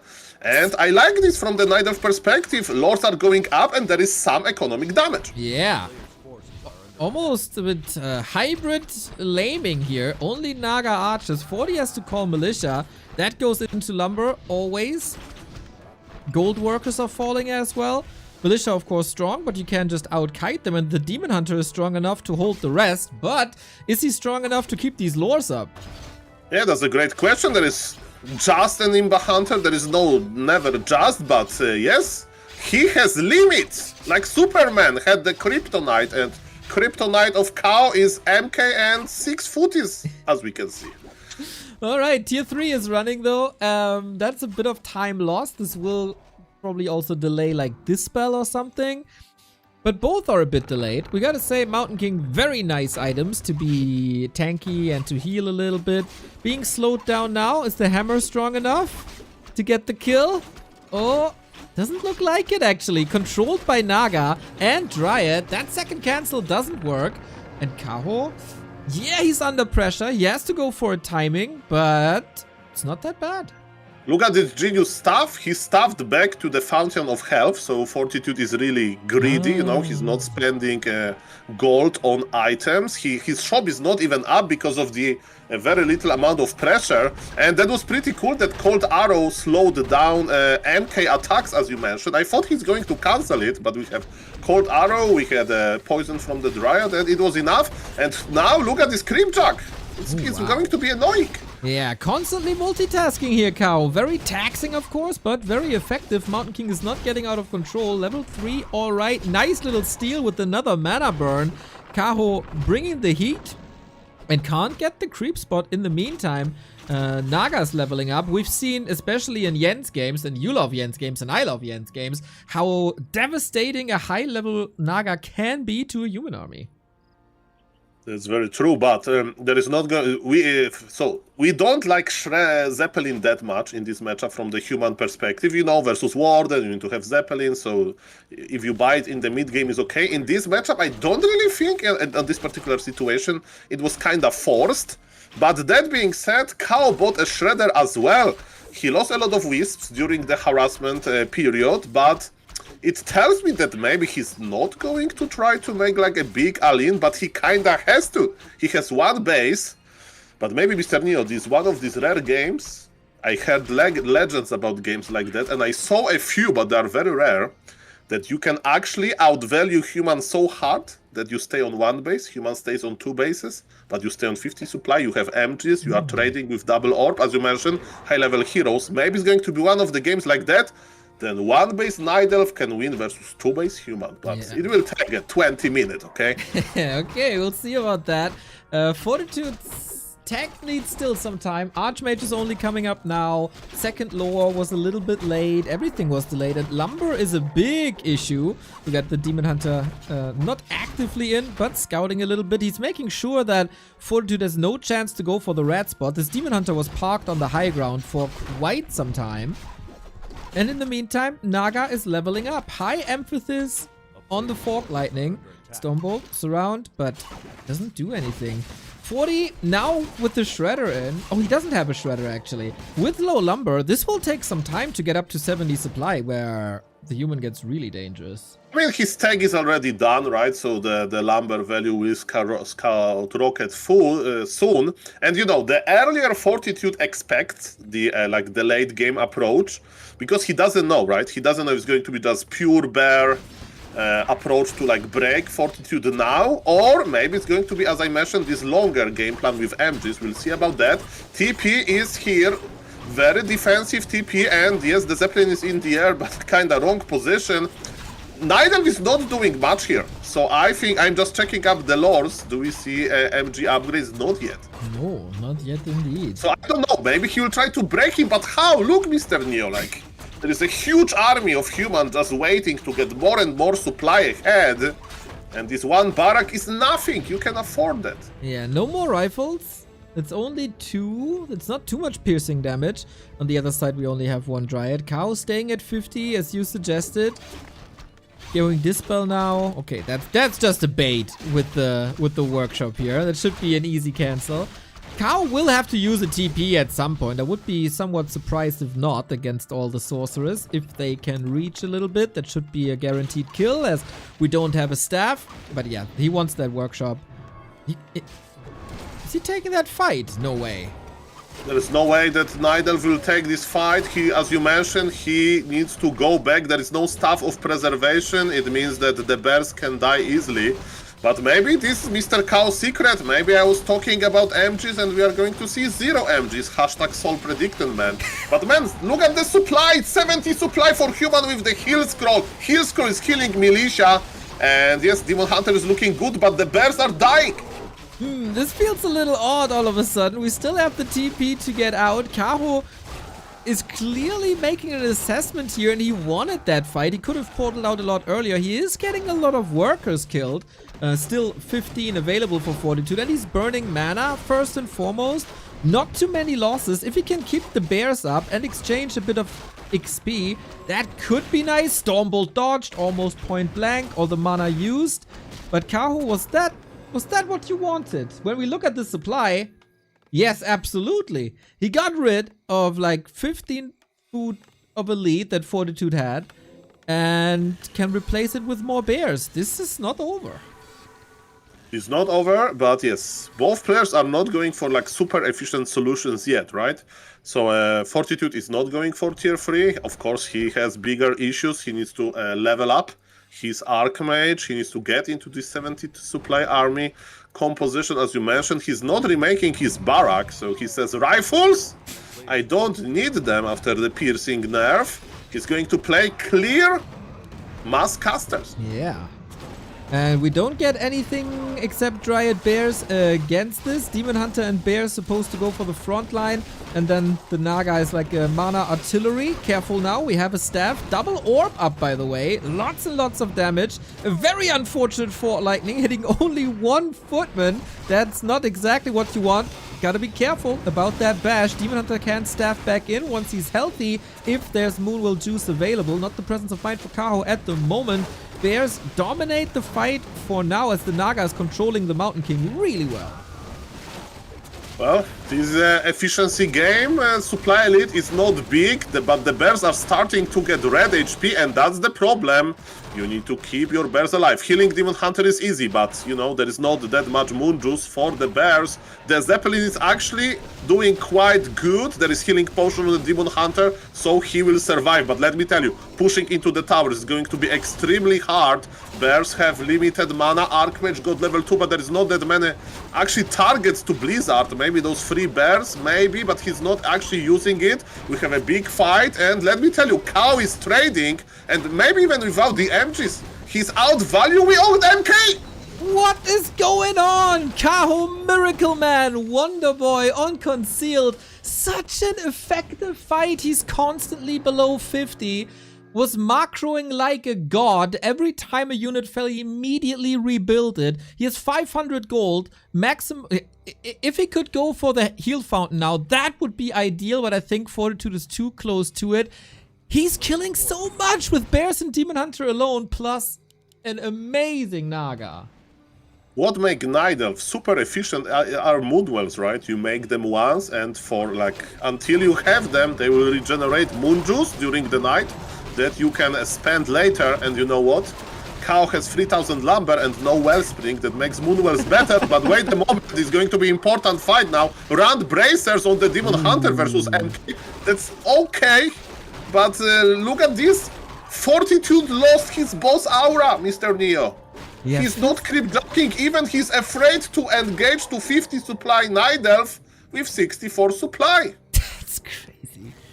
Kaho is playing so well, it's ridiculous. 3 bears on the right-hand side. To be safe, he could do a little Night Elf human sandwich here. And 40 is the meat, and the bears are hungry. Little bit of a messy situation here. Creeps are waking up too. Okay, creeps are waking up. Ancient of War is like, but the bears! There is a big hunt. Look at this. The 3 bears are kinda in between of the human army. Everything is slowed down. The bears are dying. Now, efficiency of Mr. Kaho is looking to disappear for a moment, but he still keeps the supply all right. There is no TP, Demon Hunter. There is no staff is on cooldown. The staff of preservation. Demon Hunter needs to be careful. There is 1 bear in the GNL form, and bears are dying. 1 mistake, and your efficiency goes down. No, oh no, what a fall from grace, man. This game was so nice. The fights were so clean. And then he donates 3 bears and gets wrecked by the Ogre Lord in the middle. Oh, snap. This is how you can throw away a beautifully played game. Okay, the fight for the Orc Lord continues. MK has mana, and I think this Orc Lord belongs to the human, but we'll see about that. Demon Hunter has full inventory. He can't even pick the item up. But the item is still, of course, inside of the Orc Lord. But experience goes to the Night Elf item. Captain America mask to the MK. The Demon Hunter slowed. Staff not used here. There's no TP. Wait, if he surrounds... Okay, there is a staff. A second staff available on the Naga. Ooh, Kaho still fighting, but the supply gap is growing and growing. This is the call. Okay, I have to step up into upkeep. And then we prepare one last fight. Kaho still has a solid bank on his gold account. Not really on the Moonwells. As you point out, pretty much every cast Wellspring not available. Absolutely correct to point that out. It is a nice upgrade. You should go for it. And It's a cheap upgrade, and it's mostly lumber, and you have 3,200 lumber. It's like, I'm a millionaire, but I have no shoes. But man, you can... and it's winter, like... And I know it's annoying, you know, I forget to buy shoes, but it's winter, you will die without shoes. You are a millionaire, you can order them from internet. yeah, exactly the same. Exactly the same. And Mr. Neo, who is the most respected Night Elf period? I think it's Moon, right? Like the Night Elf. Yes. Yes, so Moon, after this game, should send a DM to Kaho. Why no Wellspring sad face? You know, to like... make him remember this moment forever. But maybe Kaho is one of these stubborn young people who don't listen to the elder. Well, I mean, I made my example with shoes in winter. I don't know, we can have a bright young mathematician that doesn't drink water and wants to be the best mathematician. He will die at some point. So there are limits, okay? You need to go for it. It took Kaho 2 years to realize how good Nature's Ultra Vision is. By the way, he doesn't upgrade that either. At some point, he will learn. Well, I need to go to China. So Yeah, exactly. Second that's rune the only hope, yes. The Night Elf hope is so... Yeah, the big fight, let's go. Exactly. Second rune brace is here, so Stormbolt limited value, but the big value is in Blizzard, trying to take the mana away. Wisp Flood coming in. Stormbolt doesn't do much, but the Wisps do. Fork Lightning, right-hand side, detonate, left-hand side, Demon, healing a little bit. Staff must be ready, is ready. Demon Hunter can staff back in, but Moon Juice is an issue, needs potions. The Bear's gotta carry, but I don't know how. Naga got level 5, if we are talking about efficiency, is Naga, because this Fork Lightning is grande. Demon Hunter is back, he got Reju, but not for long. Remember, Breakers can steal Reju as well, not only Roar, and the trades continues. Naga level 5 can do miracles, the fresh bears are coming. Remember, it's still one base Night Elf forever. Fortitude has so much of like supply ahead, economy ahead, but still the brave Night Elf is fighting. Everything is low. Archmage has to TP. Look at the MK. MK is still under invul. So far so good for both players. I'm super impressed, and man, let's check the gold, because Mr. Neo, it may be one of those games. Oh yeah. 3,700 gold is left in the expansion. Now Demon Hunter got level 5. Now we are creeping the rest. Now Night Elf is healing for free. The only fact that is missing is freaking more. I will explain the viewers. Okay, listen to this. You have 3,500 lumber, so you basically pay 75 gold. For 75 gold, you have. During the night, you get bonus moon juice regions, like 30% more of moon juice every night. And your moon wells, they have bigger volume. So it's like, there is no overflowing like issue there. So he has 1, 2, 3, 4, 6 moon wells now, and during the night, because now we are during the night, now you see the effect, but they are not regenerating as good as they should. It's basically like upgrading this lumber extraction for the workers, you know. On the map without Shredder, you upgrade lumber harvestation with peasants. It's like mandatory, and he's not going for it. To put it in simple words, a normal Moonwell is like a cheeseburger, but with the Wellspring upgrade, you get a Big Mac menu, and Kaho says, I'd rather have the cheeseburger. That's what's happening here with another attack of 40. These two level 5 Night Elf heroes, man, they are very, very scary. The fighting positions by Kaho also extraordinarily well done. But 40 positions on the high ground. I really like that. We had a high ground fight before. This was disadvantageous for Fortitude. Now, shoes on the other foot. What Kaho wants to do now is trade a little bit and go back to his moon wells to regenerate. Good luck with that. Crazy Jet, Naga level 5. Naga level 5. Eyes on the Naga until there is mana on the Naga. And look at this Fortitude knows that. He's like, bro, you are going to fry me with this Fork Lightning. I'm going back. He's waiting to get the gold advantage. Look at this. He wants to break to 100 supply. He's making another farms. So I think the plan is to get 2,500 gold that he still has, you know, in his expansion, and then fight with maybe double the supply, which is actually not possible because it's 59 supply of cow. But cow is regenerating, and now he can't afford Wellspring because he has 14 gold. Yep. And it costs 75. Okay, that's it. 60 food is the max at the moment, but the tree is moving over. On the other side, the main base for 40 is empty as well. As you said, the expansion. 3.5 minutes of mining. I feel like Fortitude needs this third expansion in the middle.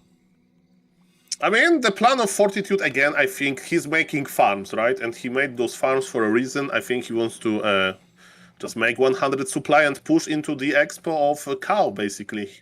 But if he will fail, that's going to be GG, basically. Okay, Shredder joined the party. He's like, okay, cow is like, I have 4,000 lumber. I think is enough for this game, right, Shredder? You have a holiday now. And Shredder is like, okay, what is my holiday? Ah, you are most likely going to die in 1 second to rifle caster damage. That's your reward for your hard work. Typical Night Elf. Yeah, first he buys machines to slaughter the brothers of the trees and now throws that away as well. But Fortitude, man, he's looking really good now. Blizzard level 2, 3 heal scrolls, Invo potion where it's necessary. Still the 5/5 heroes, but the Demon Hunter didn't make any big progress, and I think Fortitude did a good job in getting out of fights before there's too many casualties, so the Demon Hunter doesn't rise towards level 6, because when there's no Blood Mage, we all know how devastating Metamorphosis can be. And no slots available for Kaho either, and I think Fortitude is striking right when the iron is hot. 84 supply, maxed out, Militia is coming as well. I would be surprised if Kaho survives, yes. I mean, but if he does, it's GG. If he survives this, Human has no gold, right? He has no gold. As you mentioned, there is possibility of expanding in the build. Okay, Demon Hunter in a dangerous position. Remember that staff doesn't work great because it teleports you to location where there is no moon wells. There's invisible MK. It's all about the position. When you have armies that big, it's all about the position. We have the Roar. We have Demon Hunter in front. Can we control the Archmage? Sometimes you go for Tinker first, but you can't afford Tinker first now. And ladies and gentlemen, this is the time. Let's go. Oh, Demon Hunter catches the Stormbolt right away. Fork Lightning kills Militia. Wisp detonates coming in as well. Demon Hunter a bit confused, not using the staff, but rather moves to the left-hand side, which I think is nice. Mortar's uncontrolled for now, and that is so much damage. Bear's trying to march forward. The heal scrolls are super nice. So is the Blizzard. 8,000 damage already. Demon Hunter was away from the party for a long time. Doesn't even recognize his friends anymore. Some are missing arms, legs, noses, whatever. A little bit of kiting for 40. Close to level 5 Mountain King as well. He's just waiting for the next mana to be, for the next Stormbolt to be available. Here it is, level 5, mana potion, and kaboom! Despite the rune braces, that shouldn't be enough to stay in that fight. And it's twice the supply now, and Fortitude will very, very likely get the first win of the series. Naga falls, Demon Hunter as well, and Fortitude can still win games against Kaho. This game could be so different with Wellspring. Again, the longer games go, the better Wellspring is. If you're like, Soul, I'm playing versus Orc and I need to finish the game until minute 11 because the Orc has expansion and I need to break him. Okay, make one more upgrade, detonate your Wisp, I don't care. If you are going to play 25-minute game without Wellspring with 4,000 lumber, I have no words. Soul, relax. Drink a glass of water. Open the window real quick. Don't you think, like, donating 3 bears in the middle of the game when you were at 50 was a bit more hurtful and a bit more game deciding than the Wellspring? I mean, we can... That was bad, right? Because, again, it's like a little bit like a hardcore mode, right? When you play one-base Night Elf, every mistake, you know, values a lot, you know? Human can, like, overflow you quickly. Still, shout out for Kaho for staying alive that long, but the legend of Night Elf winning versus 2-base Human with 1-base sadly didn't end up too well. As you mentioned, Demon Hunter had less experience than the Naga because Demon Hunter at the late game is like a tank, right? So he goes in front, he takes a lot of damage, he got staffed back, Then the units of human are low and Naga starts kill them while Demon Hunter is healing, and because of that, all of the experience goes to the Naga. So there was no Demon Hunter level 6, and without Demon Hunter level 6, it was quite hard for Kaho to win. It was quite hard, but man, did he have great fights. The one at 40's Expo, amazing. The one on the right-hand side, amazing. The one where he had the high ground, amazing. And then unfortunately, this one blunder with the 3 bears where he thought, okay, maybe a sandwich is a good idea. But there was mold in the middle of that sandwich. Moldy human units that hurt his stomach. Anyway, we got game 4. When we click, Mr. Neo, That's a I good want to be question. synced with you. Okay. Tell me. Let's click in 3, 2, 1, click. Perfect. Let's see if we're in sync now. We try a new technology here with syncing up without fast forwarding. We don't want to lose any valuable in-game seconds anymore for you guys.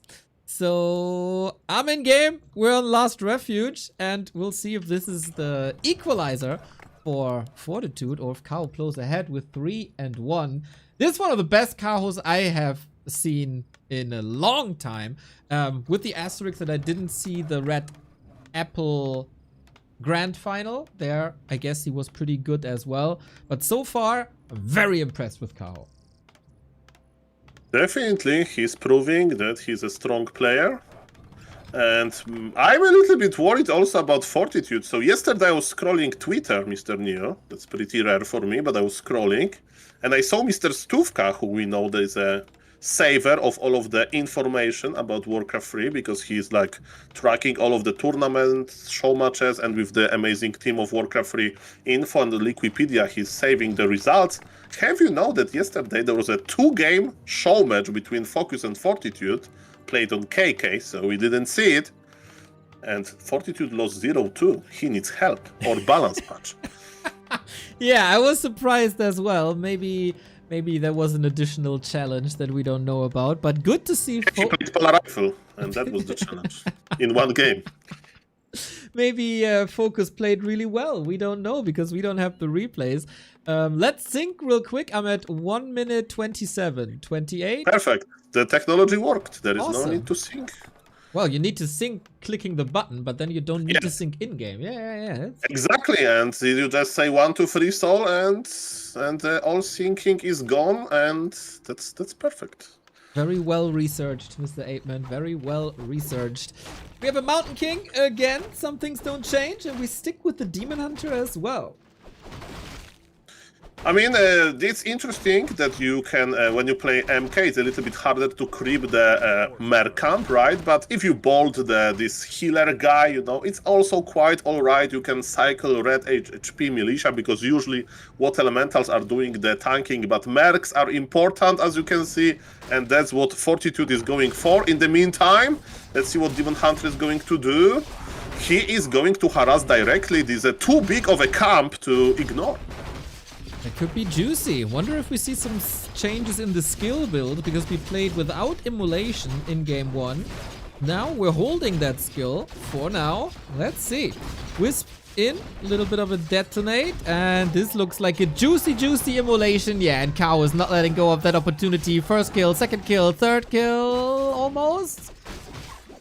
Okay, saves Hunter it for needs to now. be careful. One more kill and he will get level up. But this is Fortitude magic. Look at this micro. Can he keep the peasants alive? Look at this. He's keeping them alive. The bash on top. And Demon Hunter will have to go back on level 1. Or maybe not. He's going for the priest. The priest died to the creeps. Demon Hunter 15 HP. He wants to get the level up. Oh my god.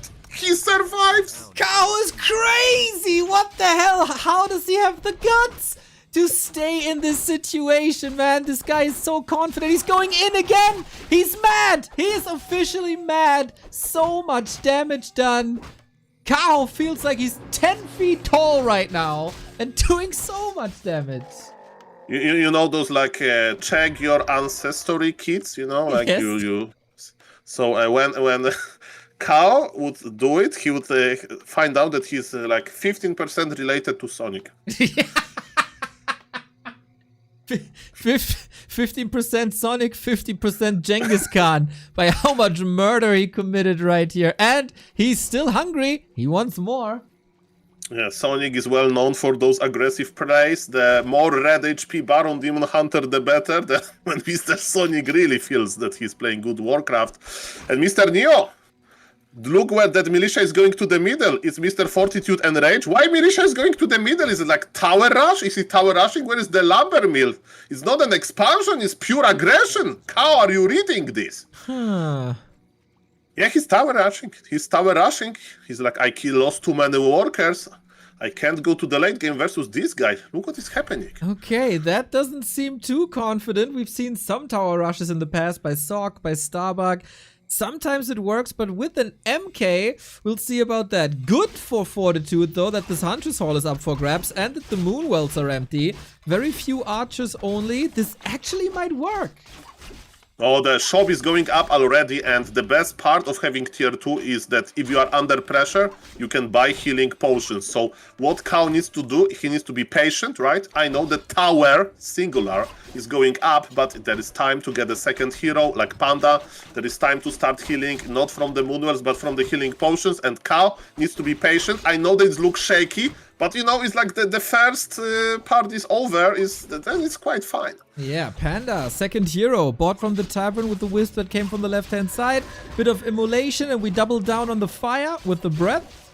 Onto the tower, onto the workers. If the tower and the workers are gone, there's no advantage anymore. Also got a Berserker on Fortitude side, though, for a little bit of extra damage. So, I mean, what do? You don't have defense, you don't have a tower, you don't have level 3, you don't have mana. Demon Hunter's healthy, Panda is healthy, Archer's in a secure spot. And the Ancient is helping too. Is that just checkmate? Well, that's looking pretty good. There is one more healing potion on Demon Hunter. Bravo Fire is so juicy. And Kaho is making Ancient of Lore. He's like, man, I want to go bears. You can't do nothing. I hope you are taking. And Fortitude, as I'm not taking, I'm dying here. Yeah, looks like it. Bye-bye tower, no chance. And this Mountain King also down to 1/3. Demon Hunter with every slice shaving this up. And it, boom, GG, Kaho. 3-1. What a ballsy play with the Demon Hunter towards the mercenary camp, but how well he did this. It's glorious to watch. And now Kaho has 3 chances to get his first win over Fortitude in over 3 months. Well, what I can tell you, we saw the clear disadvantage of Mountain King, right? I was like, maybe you can tank with militia and pull them back, right? But in reality, Kaho crossed the map immediately and he decided to pick the correct spell, right? Immolation. He got near into the peasants, even though Fortitude at start was microing so well. Then this bravery of this Demon Hunter was enough of Kaho, and he got levels and he killed so many peasants that forced Fortitude to playing like from behind. And he decided to tower rush, and Kaho, cool as cucumber, this critical to make the shop to get the second hero. And as you mentioned, he squeezed like every efficiency that Nidalf had to offer, and with double healing potion, this tower rush wasn't even like dangerous, right, at the end. So congrats for that, and I'm ready to click on Springtime when you tell me. It can be even 5 minutes, you just tell me and I'm ready. All right. Queuing an ad right here, but shouldn't be a big issue. It's just the early game. Very cool also by Kaho to show how many different styles you can play. Like we've seen 2 Warden games in a various way. We've seen a economically conservative Demon Hunter on map 3, where he stays at 50 the entire time. We've seen a super aggressive Demon Hunter with immolation. Like, Kaho is pulling all the strings, but what string he will pull on spring time, we'll see. If you're ready, Mr. Soul, we go in 3, 2, 1, click. Perfect. Speed of light, delay adjusted. Nice. Let's go. Ooh, is Kaho getting stage fright now? He oftentimes has great performances and close series, but then when it matters most, he falls off a little bit. And now he is close to a big win. He is close to the series win. Springtime can be a good map for Fortitude if he wants to go with Archmage once again. Because there's so many chokes, and chokes are an invite to lure the bears into a blizzard trap and just wreck them all with the AoE spells. This is what we've seen many times in the past couple of weeks. It will be interesting to see if Kaho has a solution for that. Okay, so we have some informations already. So on the top left of Springtime, we see this beautiful human player playing as Red from China. Fortitude is his name, and Altar is on the top. It means it's not because like when the meta with MK like has started, we have seen like level 3 MK creep road with late expansion, but I think the conclusion is not too good. So humans used to start with the Mercamp, and you know that's when the Altar is on the bottom, right? In this particular situation, but Altar is on the top. It's MK. But it's not going to level 3 Creep Road Expo, it's going to be earlier. And I think it's a good option. What is Kaho doing on the other side? He's going to creep level 2 as well. But Neo, let me tell you, I have seen many times a Night Elf player on this map went a little bit to like a dead like vision spot, so he didn't see where MK is, because you need to approach, you know, from kind of tight position.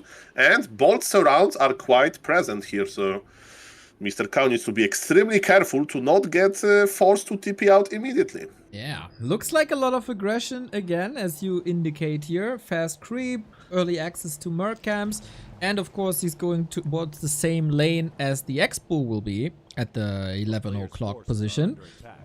We got some Wisp scouting, Footy scouting, a little bit annoyance. Can Kaho strike as hard as he did on Last Refuge is the question. So far, so good for both players. No mistakes here. Demon Hunter is immolation. And look at this. Okay, is it free? How many units he can immolate? He's in. Oh, that's beautiful. Look at this. That's so efficient. Immolation is an AoE spell, and he's connecting with every monster. Very good damage already. 600, 700. Tick, tick, tick, tick, tick. Mountain King taking the green before the Expo, so buying some time for Kaho, basically. Item is a Periapt, which makes healing very efficient for Kaho if he drops it before using the Moon Juice. And it's also close to level 2. It will be level 2 with this Footman. Oh, a little bit of a gift by 40. Yeah, that's very unfortunate. And yes, Demon Hunter is crossing the map immediately. Fortitude went for level 2 Creep Road. And now he has to expand. He's making farm number 4 and an Arcane Tower. It screams expansion. But yes, Kaho now is like thinking what to do. He has a Scouting Wisp. His Demon Hunter is awaiting. You look. It's like, okay, I'm just waiting for a good position. You can't get bolt surrounded here. That's why Demon Hunter is constantly like in this defensive position. The first mana burn connected, and is Fortitude changing his mind? He can, but it would be very rare to see if human at this position will not expand. No, he's pulling militia, but he's pulling a lot of militia. Oh man, and the Demon Hunter has the time to go for boots or staff. And nothing is happening. Fortitude is losing time by the second, basically. Militia goes to the Expo as you suggested, but Kaho is already taken. Right, he's taking fast, but look, there's a huge amount of militia, and to be honest, as Kaho, I don't know what to do. He's like, okay, I will try to be on the edge and maybe good things will happen, but it's so scary to engage into army like that. We have a Wisp for more mana burn if he wants to donate it. So all of a sudden there's no Stormbolt anymore. Demon Hunter can roam freely now with an additional mana burn. That's his time to shine, but the time for immolation is over. No mana anymore. I think he can just try to do as much damage as possible. Hope to not get bash surrounded. And then come again with tier 2. Yeah, Kaho is doing what Kaho should. He's buying time, and now he's looking for 2 peasant kills. The smart peasant going to the gold mine. One of them got denied, and another one will die. Let me tell you, Kaho is so ahead. Expansion is not going up. Lumber on Fortitude maybe looks big because it's 300, but he has so many like lumber expenses piling up. And again, Kaho is looking magnificent. Oh, double bash. Careful. Play around it. Tier 2, almost done. Unfortunately, the Huntress Hall is late, but he's short for resources anyway. Shadow Priest and Berserker and Boots that all cost a lot. So he's gonna go for second hero, Panda, Naga, probably Naga. Then push again and then build the lores. It should still line up. I mean, you know, There is opportunity for counter expansion, but I don't think so.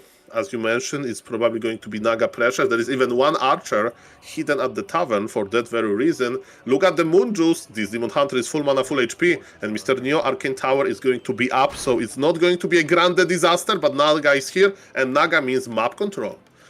Yeah, and Fortitude's tech timing, like when's he supposed to tech? Ideally, 6-minute expo 6:30 is good. Now we're at 5 minutes 45 and the expo isn't even up, so you can't even think of a tech. This is dangerous for 40, but he's a very good defensive player. He's in no rush most of the time, and he's used to these situations. And then he must be used to figuring out a way here. But yeah, we have a somewhat similar situation than on Concealed Hill. Naga pressure, Archer pressure, but 40 is not falling for it.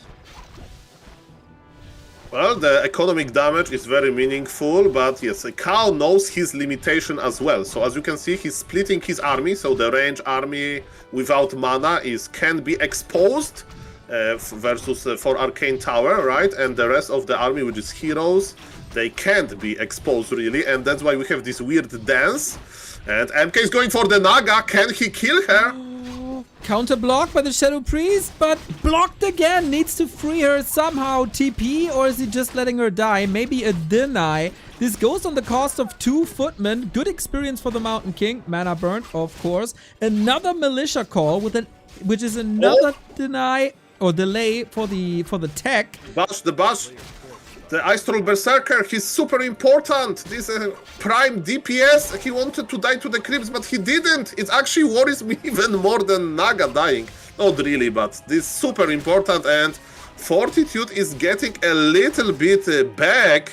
He killed a lot of units, and you see how important it is to be patient, right? Out of the sudden, MK appeared with a bolt, Naga died, and because Kaho was trying to keep the Naga alive, the very expensive Merc died as well. True, that was a great moment to attack for 40 and well executed. But we look into the bases and we see that both players are teching. Nothing special in that regard. But the tier 2 tech by 40 is slower than the tier 3 tech by Kaho. Infinitely ahead and still some room for the bear attack for Kaho coming up. And Kaho is saying to us that yes, he doesn't want to creep. He thinks that he has enough of experience for now. He's just going to try to be around, to be aggressive, and trade until he has bears, but maybe he's overdoing it. MK has no mana. Of course, mana potions are not available on tier 1. But yes, this is Kaho decision. And I love the shop and Moonwell position. Look at this. Kaho says it's going to be all in. I'm not going to expand, and I'm not even going to go back to my base on foot. I'm going to buy Staff of Preservation. I'm going to staff my units there. Nobody's pulling back.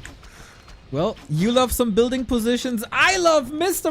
Backhead, who's coming in with the 5 gifted subs. 216 already. You absolute saint. Glad you enjoy the show.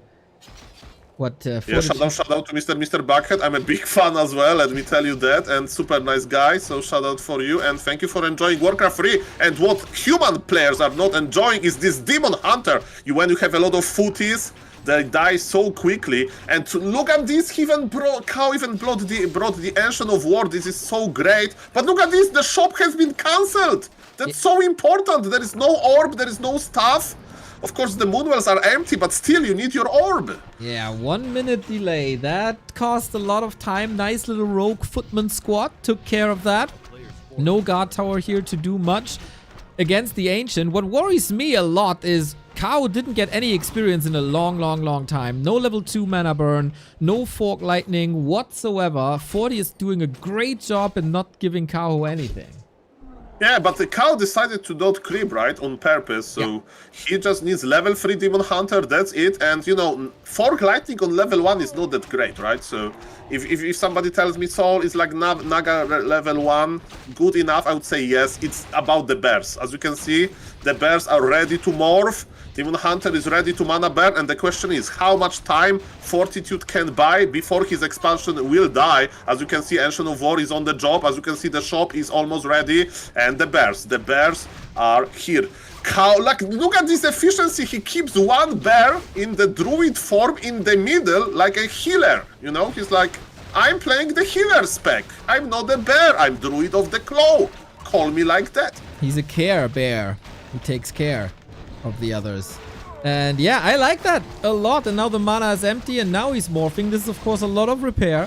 A lot of lumber invested here. The Ancient is nice. It's only a lot of footmen. There's no priests, no swords, no breakers. And the economy is suffering a little bit. Question is, how long can Kaho uphold this push? And when is he starting to do significant damage? Fortitude is waiting for the first casters. He has big supply lead, but remember, the supply lead is made from footies, and footies versus bears is not a good combination. Another roar used, another bear, a care bear, you called that spec, yes. Demon Hunter is in trouble a little bit. Not really, there is no dispool. Every Reju is like basically big mana, big healing potion that's so efficient. Demon Hunter and one bear are keeping human busy while the other bears are stopping the expansion from mining. Fortitude needs to act now or it's too late. It's all you need, man. A Demon Hunter and Reju. That is all you need. Lin felt that as well. Mana burn again. This time a little... Oh, it's not even level 2. He has level 2 evasion and immolation. Unfortunately, no mana. Bears are getting slaughtered, but the gold peasants are gone. Lovely surround by Fortitude. Bear dead. Naga finally level 2. It's such a close game here, man. But the Demon Hunter is still full HP, and that's the main problem for 40. And the mana on bears is low. That's an issue. And look at this Ancient of War, by the way. This Ancient of War is still there. And remember, it's Kaho. He needs to, from time to time, go for it a 3 ability, but now the fresh bear is here. Can we keep the other bears alive? We'll see about that. Kaho got what he wanted. Expansion is out of order, and you know, you feel very bad when you go to the toilet and it says toilet is out of order, okay? So this is how Mr. Fortitude is feeling, but he has toilet at home, but he doesn't want to go back home. He used to fight here. He has to fight it, but there are bears. What the hell, dude? Yeah, the bears, though. Don't look that healthy anymore. And the first breaker are here, so the Reju can be stolen, and that breaker is maybe bringing some security. The Expo can be re-established. The Ancient of War is finally gone. And now Kaho is standing there on one base on 40 food, and Fortitude is taken over. One of the greatest defensive players that we got in the scene shows it once again. Knew exactly when to engage, how long to stall time. The late tech wasn't a massive issue. Kaho had some good ideas, but not good enough. Well, so far so good. So Fortitude is doing what he should do. He should creep. He needs Archmage level 2. Definitely he needs to unlock this Blizzard. But look at Kaho. He is keeping his bears super healthy. He made sure to drink all of the moon juice. He invested into double orb already. Double orb of venom is like 700 gold almost, right? So the fact that he's behind in supply by 6 is not that meaningful. There's still some footies that are completely like awful. And Kaho is going for again this crazy game of efficiency. He thinks that he dealt enough damage, you know, to have time to creep Naga level 3. And yes, now, when the armies are bigger, Naga level 3 is definitely very needed. What is inside? Round braces again to keep Demon Hunter alive a little bit longer. That's fine. And now, is it going to be another attempt to push, or it's going to be this crazy, I creep level 5-5, I stay on one base game? We'll see about that. Mountain King getting caught. Needs a tally staff. There's no cancel on Kaho. Also stabs directly to his army, so he can continue to fight. We do have Blizzard now. The supply gap, as you say, isn't that big, but it's a nice army by 40. Blizzard is strong. Bash. Careful. Might be time for the potion soon. He drops his circlet before the potion. Okay, talking about efficiency. Trying to dodge the Blizzard. Fortitude doesn't like the fighting position. And with that, the dust settles. But again, big damage done. No heal scroll. Kaho has a lot of gold, and there are heal scrolls available. Yeah, but look at Scroll of Regent by Fortitude. That's also amazing. Very cheap, 100 gold only. I wonder if Kaho can basically click on the Town Hall. Probably not. And yes, the longer a game goes like that, the better for the human. One heal scroll has been acquired. Invisible MK is checking out the situation. Looks like Kaho wants to fight. There is not that many militia even to pull, so what we see on the screen is basically everything. Demon Hunter is looking for the human heroes. I think clicking on this main is a bad idea. There is too many workers and they are operational. And Mr. Kaho is pulling back. He's like, okay, this guy is a nice defensive position. Let's creep in front of him. You can get level 4 to get finally level 2 mana burn. That is absolutely necessary. Mountain King still invis for quite some time. Can be as a surprise, and he stole it from downtown. Fortitude's timing, well done. Can't prevent level 4, but you know, little exclamation mark here. And invis again. Very early adept upgrade for the Sorks, and it's working out beautifully for that MK. Okay, we are retraining for evasion mana burn. So Demon Hunter again is going back to this tank role. Basically, evasion is like 20% more toughness. That's pretty good. Where is the main? Human army is a little bit out of position. I think if Kaho would knew, he may click on the main because it's so tempting and combine it with the Shredder maybe, but Kaho is not as crazy. It's not that easy to kill this main, and you know, 2 seconds out of position, then bam, Blizzard, Bolt, slow, all of your bears are out of position dying. And Kaho is basically pulling back, and look at the supply. 30 supply lead for the human player. I'm not even kidding. It's 30 supply. Yeah, he needs to come up with a solution quickly. 40 is not allowing any creeping for that devilish level 5 that we've seen on Concealed. Feels like 40 is in full control now. He will get to level 3, and then we have the weapon of mass destruction that is Blizzard. We have these beautiful chokes on Springtime. Beautiful from the human perspective. Horrible from the Night Elf perspective, because the bears will all clump up. So are the breakers, but the breakers don't care. Blizzard does friendly fire, but the breakers are magic immune, so Blizzard doesn't hit them. And that's now the big problem for Kaho. A, he has 20 food less, as you said, and where to fight? Not here.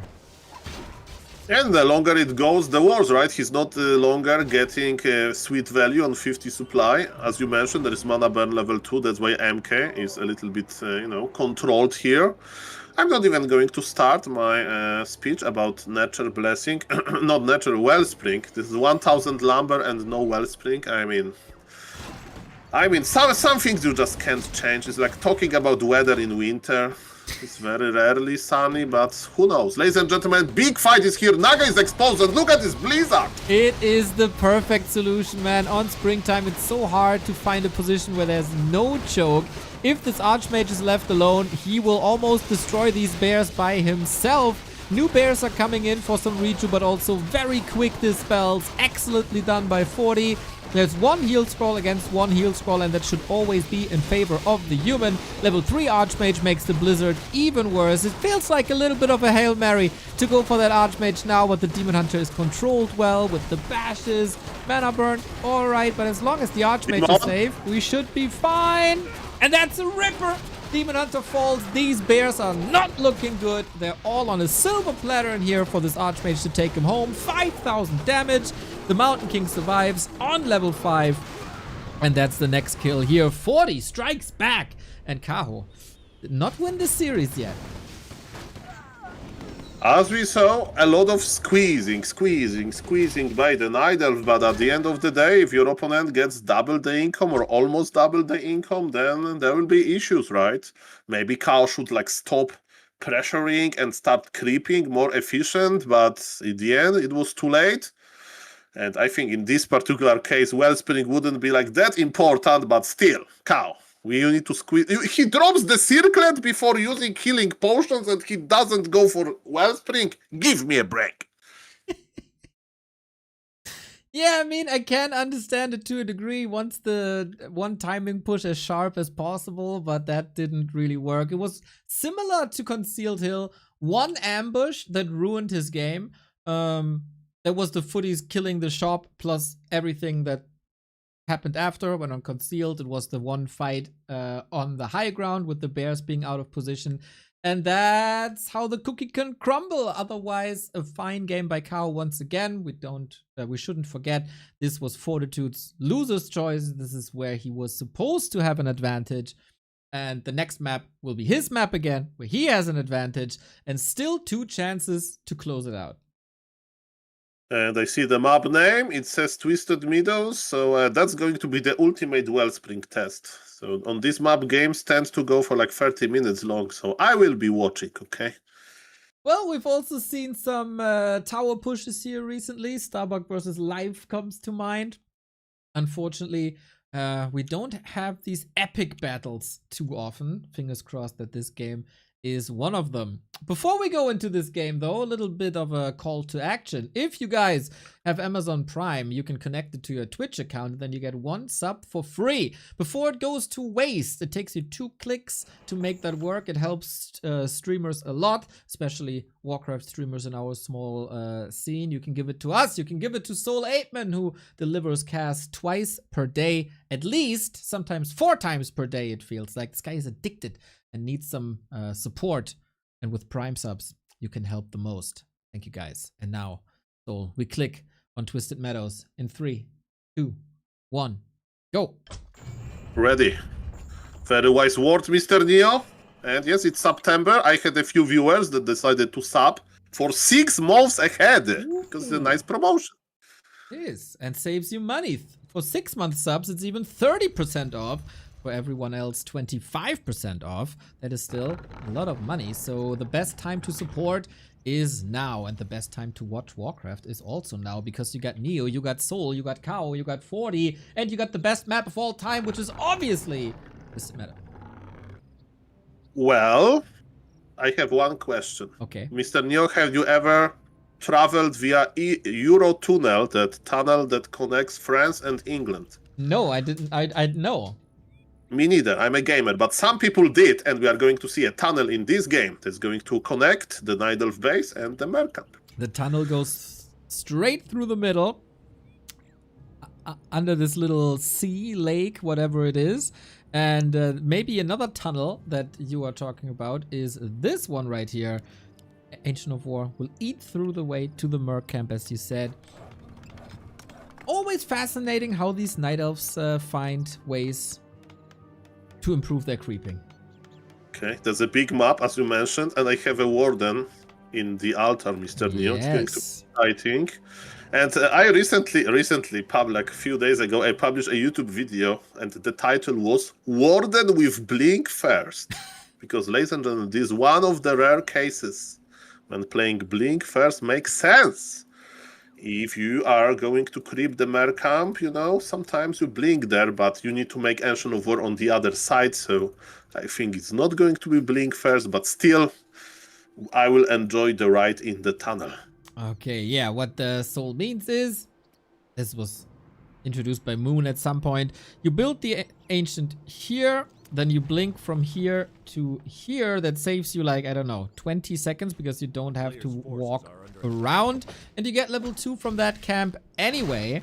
So you can invest blink immediately, as the main target here is magic immune. So then is maybe the only time where blink first does make sense. And look at the tunnel progress, already going. Okay, this time we're not eating through from both sides, but one side has to do all the work, just like me in university group work. Well, we have a scouting footman. Fortitude knows exactly what's up. And this is a very tight situation, but usually tunnels are tight. And this footman, he's going in, mamma mia. Okay, he's getting punished for that with the Shadow Strike. Extra... Oh, it wasn't extra XP. Maybe the Ogre got it? That's very annoying. The repair is risky, but Kaho knows exactly how to do it and how far to take it. And we have a big mana potion. And Neo, you mentioned about tower rushes, and I was like, Fortitude is never aggressive. He's not expanding, he's crossing the map with MK level 1. Is it like a one base human? What is going on here? I'm not too sure.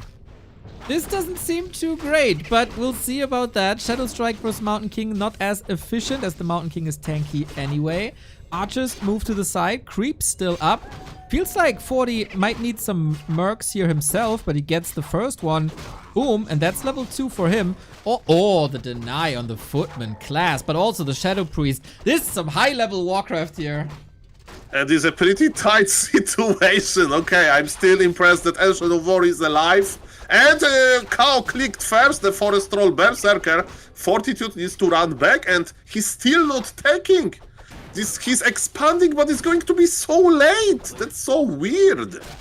Yeah, tech is running for Kaho. This was a massive time investment for 40. He is somewhat close to the right-hand side where he wants to expand anyway. He got a lot of lumber without any militia calls. That's also fine. But Kaho weathered the storm, man. That was dangerous to a degree. But the warden... Check the item. He has big, the Night Elf has big mana potion, and he can go for Shadow for Fan of Knives level 2 if he wants, right? Because he didn't skill the second spell yet. And I'm a little bit afraid about this expansion that Mr. Fortitude is working on, but still, he needs one more camp. Okay. Can get that on the way there. There's 2 green spots in between. Mountain King got a Ring of Regen. The best you can get against the Shadow Strike. Except movement speed, I guess. But Warden with Boots is no rare sight either. Ancient of War, second Ancient of War is being kept busy as well. Excellent creeping by Kaho, not a single deny. Under a stressful situation, that was lovely. And the Wisp is scouting. 40, what are you doing? Are you teching already? What do I have to be afraid of? Built like Kaho is playing similar to Northern Isles, where he didn't jump on the expansion, but went straight into the base. But 40 has learned the lesson and got an Arcane Tower up now. Okay, so the plan is to go invisible after every Fan of Knives, basically, and there is a shop growing inside of the human Night Elf human base. Mana potion used, but it's a big expense. MK is back. But I think we have a full base wall of situation, but you know what? Those footies are like bodyguards, basically, and the Warden is stuck. Correct. So what the Footmen are doing here is to fill the max damage cap of Pen of Knives. Can only hit 6 units at max, and is targeting the Footmen then first and foremost. But it's still a lot of time where 40 isn't mining. Well, she's stuck now, forced into a TP thanks to a reveal. And this time, for the first time, Kaho is counter-expanding early. Well, I would like to highlight the counter-expansion position. So I remember when I was like, learning how to play all of the races, because I want to be this universal caster. You called me a random player. And yes, ladies and gentlemen, I am a random player. Well, first time I saw this expert position, I was like, what? Is it worth it to make this in the middle of the map and then walk? But with Nature Blessing, you can do it, and it is a very safe position for the expansion. So, okay, Mr. Kaho, if you wish, that's a good idea. Yeah, and you talked a lot about tunnels, and there will be another tunnel from this tree through the forest, and then... Hopefully, in Chinese community, they always talk about this. I mean, I don't know the language, but I see when Mr. Magic Yang is casting some games on Hammerfall, there is always opportunity to dig a tunnel with expansion while connecting to the kobolds, but nobody does it, and I see from time to time Magic Yang clicking on those trees that that the Tree of Life has to eat. But yes, I digress. Ladies and gentlemen, the Creepjack is here. Warden wants levels, and Warden is not going to get any levels, and the Creeps, they got revenge on the Ancient of War. One of the Ancient of War is dead. Super nice timing by 40 here. With the Footman alone, disrupting the so important creep spot. Fan of Knives is there, but we saw the big mana is gone. High value target is the Shadow Priest, and he got that, but a solid number of Footmen still. 5 working on 6, teching, that all seems in line. Did 40 see that expansion already? Does he have a suggestion, as there's no other unit on the map? We'll see about that. Warden! Oh, no TP! Oh no! Stormbolt is ready. Is that? Is she? Is she? Muddy! No vision, Muddy! Life saving, the life insurance of Kaho. This little handsome guy. Mamma mia. This Muddy. And look at MK is escaping from Muddy. Muddy is a card. Mamma mia. Everybody, guys. If somebody has Muddy icon, spam it. Muddy, back to Warcraft Muddy. He deserves this. Exactly. He saved the Warden. He saved Mr. Kaho. And indeed, there is another tunnel, Mr. Neo. You were right. Thankfully, this accelerates things a little bit, but 40 stabilized a lot, I would say. I mean, there's no natural blessing, so it will take forever, but... True. Yep, he really doesn't like any upgrades. In the meantime, 40's tech is done in 10 seconds. We have a lumber mill, we have a blacksmith. We'll see if that's mass air once again. So far, Kaho shut that down expertly. A couple of mercs moving back to the left-hand side now, and 40 should have an idea of what's going on, and that he... I mean, he just scouted with reveal. The expansion, there was nothing. But I think he will expect. He will scout again, because yes, this expo is so slow, and yes, now we are creeping, and Mud is slowing Orc Magi, who is the apex predator, huh? Yeah, what about your bloodlust now, slow fella? We get a Blood Mage against this. Tier 3 is on the way for Kaho, of course, as well. Warden level 4, nice progress. Good scouting here with the Ancients. That's at the moment their best usage. And he scouts that there is a Zeppelin. I mean, Zeppelin is amazing versus Warden, right? And you can also use Zeppelin late game versus Warden laming. So now you will use Zeppelin to keep low HP footies and maybe even low HP hero. Or maybe to do Zeppelin drop. Remember, of course, the Dryads, they can reach. Their slow doesn't work on the Zeppelin. But the Muddy is slowing down Zeppelin as well. Look at this. This Muddy, he's a nightmare. When Fortitude is going to finish the stream, you know, he'll close the stream. He will like, this Muddy. This Muddy. He will creep, I don't know, on last refute the Mer camp to just take revenge on Muddy, the Mud Golem. The opposite side, of course, for Kaho. He will have sweet dreams with Muddy. Everybody's dream. He will go outside and he will find a brown rock and he will bring it home, you know, like keep it on his desk. Oh, the reveal! One more, he's dying, no! He survived, what about the Warden? Wait a the minute! Warden is surrounded! Wait but a minute! Riju.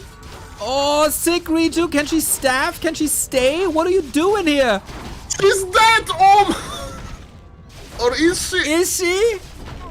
Roar? He's trying everything! Another fan? No! The grand disaster!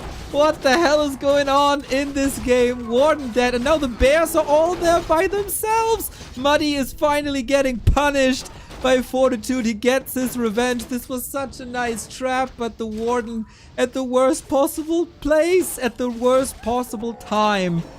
I think Mr. Kaho like outsmarted himself, you know? It's like, I will get this Zeppelin and then... look who is coming back! It's Warden. Okay, at half HP, no mana, no potions, nothing. Oh man. 1500, 1600 gold by 40. That was so close to a disaster by both sides. Imagine both players just GG out at the same time. There was potential for that. But now we have a game again.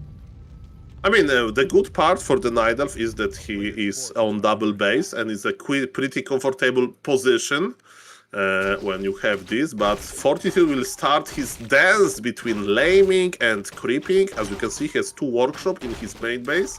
And he's now adding Gryphon Aviaries. So at this stage of the game, what Human is usually doing, he will produce like 2, 4, maybe 6 tanks in general. He'll send them to attack Moonwells to force some defensive structures. And in the meantime, he'll try creeping with 1 Knight and maybe 2 Gryphons. And at some point, and Fortitude is of course the S-expert when, he will decide to switch to the fighting army. But the biggest issue I see is Warden being under-leveled. Warden would love to start laming peasants now. There is tier 3, there is anti-magic potion. Without level 5, it feels late. And of course, the Night Elf dream is to get a second hero, because this map is so big that yes, indeed, you can get even a second hero after creeping 1 hero to level 5. Yeah, should be the Panda once again. Pocket chances for a Tinker.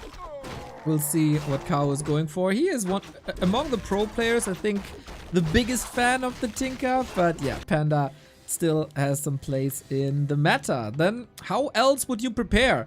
We do have an Ancient of Wind already, so Fairy Fire can be used against tanks, which is great.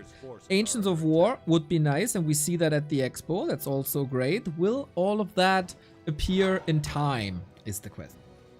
Yeah, Panda is ready, but tanks are ready as well. And yes, Warden, by the way, Sobi Mask on Warden, like the best thing that can happen to the Warden player, especially on Twisted Meadows when the games are so long. Now Warden has Blink, because there was a reskill technology, let's say. And now it's the dance. Who is going? And the new Muddy is coming, and his job is simple: slow down the tanks, Muddy. Yeah, and the first Talon is coming as well. So there are good debuffs against these tanks, even though the bears still have to provide the damage. We're optimizing our army a little bit on the human side. The footmen did the job. They got time off now. Have fun, boys. And Where they go to their time off? Bora Bora, of course. Where else would you go when you want to have a good time? Maybe Krasnov. Krasnov? Is that not where you live? It sounds like that, yes. It more sounds like some dish that you buy in like some fancy restaurant, but thank you. How do I say it correctly? I mean, it's almost there. Oh, Krasnov. Krasnov. Oh, sorry. At the end. Okay. And ladies and gentlemen, look at these cannon towers. If somebody asks me, Sol, I want to see something exotic, what kind of replay I should download to see cannon towers in action in pro game? It's usually Twisted Meadows Human versus Night Elf, because when Human wants to get game base number 3, he's buying 2 Ivory Towers and he's upgrading them into Cannon Towers. Killing Cannon Towers is extremely hard for Night Elves because of the fortified armor type. And the Night Elf is around, so maybe we are going to see some dead Cannon Towers, who knows? Okay, nice staff. Blood Mage is getting punished for stealing the mana, but only for so long. We got a pendant of mana, by the way, as we talk a lot about mana. This Mountain King is very smart, has a lot of juice, but is leaving his cannon towers alone. Panda has a TP, can react to this push, which is a pretty big push, actually. 4 tanks, Griffins, Knights. Kaho is in a world of trouble. Yeah, Kaho uprooted his Tree of Life is basically to make it more durable versus tanks, but less durable versus Gryphons, and those huge Gryphons are killed the Expo, but Blood Mage has fallen as well. Of course, there is a TP on the Human, but Human, Fortitude, he's starting to lose units. One of the Knights went down, and there is a huge experience for the Warden as well. But of course, the gold lead goes to the Human. And let's check the supply. But the Night Elf is already on 70 supply. Of course, gold is very valuable, but the fighting army is looking pretty good for Kaho. And is he ready to start attacking the workers now? Not really. And look at this, there's only 1 Zeppelin in Mr. Fortitude possession, so there would be super good position for some fan of knives economy damage, but without magic potion, anti-magic potion, without invul, it's going to be quite hard to make Warden work. Very good scouts here. Warden sees the tanks. Wisp sees more towers right hand side. We finally got one of these classic Twisted Meadow wars again. Looking very, very, very good. Panda is getting the levels up as well with 2 auras. Can't hurt. Warden chasing workers. Doesn't like, there's no building permit here for Fortitude on the bottom right hand side. And we're approaching the 20-minute mark. Slowly but steady, you have to think about more income. Love the Fairy Fire and Muddy combination. Tanks not too impactful here. Is 1 tank enough to kill this tree? He has level second attack upgrade, and there's 1 ancient. Well, another tank will be enough probably. And in the meantime, Human is creeping. But eyes on the Expo, guys. What do you think? I think it's going to be cancelled, but who knows? Maybe Muddy will do some Muddy magic. Muddy magic saving the game again. Lots of normal damage is very good against tanks. You get that from Bears and Ancient. Minus armor from Talons and slow from Muddy. A dream combo for Kaho. Man, it worked! Yeah. Without Muddy, this would be so dead, but man, this Muddy deserves the medal. That's why Again, Kaho. he's the mascot. That's why we have B2W Muddy. Go outside and buy the... find a rock. But ladies and gentlemen, if the tanks can't do it, what about the entire human army? And that's what exactly happened. So Fortitude is keeping Kaho on one base. Where is the Panda? Panda is on level 3. Panda is chunky. Panda needs to get into position. Remember that Breath of Fire has a worse range now, so we need to get into position, and human is teleporting out before Panda arrived. Oh my god. Oh my god. This reminds me, you know, this Panda. Imagine I'm the Panda and I go grocery shopping. And at checkout, there's usually a lot of old people in front of me paying with their pennies. So I'm stuck behind them for 10-15 minutes. And the old people were the Dryads and I was the Panda. I feel very sympathetic with that. I have even better story, Mr. Neo. But I don't know if it's a good time to share it, but yes, some old people, they don't respect the queue, okay? And in some situations that I'm in, I'm always like, okay, if I don't stay in front of the door where I'm like waiting for some appointment, they will go in front of me, okay? So I need to hold my place on hold position. If you take a walk, you know, because you usually wait for like a long time, they will just be in front of you, and I'm a person that don't like to argue, you know, so I just say, okay, Yeah. I will wait 1 hour longer. Okay, yeah. It's, whatever floats your boat. But hold position in real life seems like a good ability to use. Just like Fan of Knives against the workers of 40, slowly crawling towards level 6. We'll get mana back in no time with that Sobi, but we have another clash on the left-hand side. Warden has a staff. Panda has an orb of venom, can attack, an orb of darkness, can attack air units now as well. Little help. That dodge didn't work. Suck. Good drain. But not a situation to fight for 40, or is it? 40 is 1 base ahead. He's currently working on the Night Elf expansion, but now Panda and Warden, they can do the magic. Look at the amount of AoE damage. Even though there is 1 heal scroll used, there is triple Staff of Sanctuary. Still, the air units may start dying. Both players are trading hard. Warden got level 6, and now this Warden is going to take some revenge in one of the human bases. And you mentioned the corpses. The corpses are still in the human main, so I don't know if we are not going to see a very rapid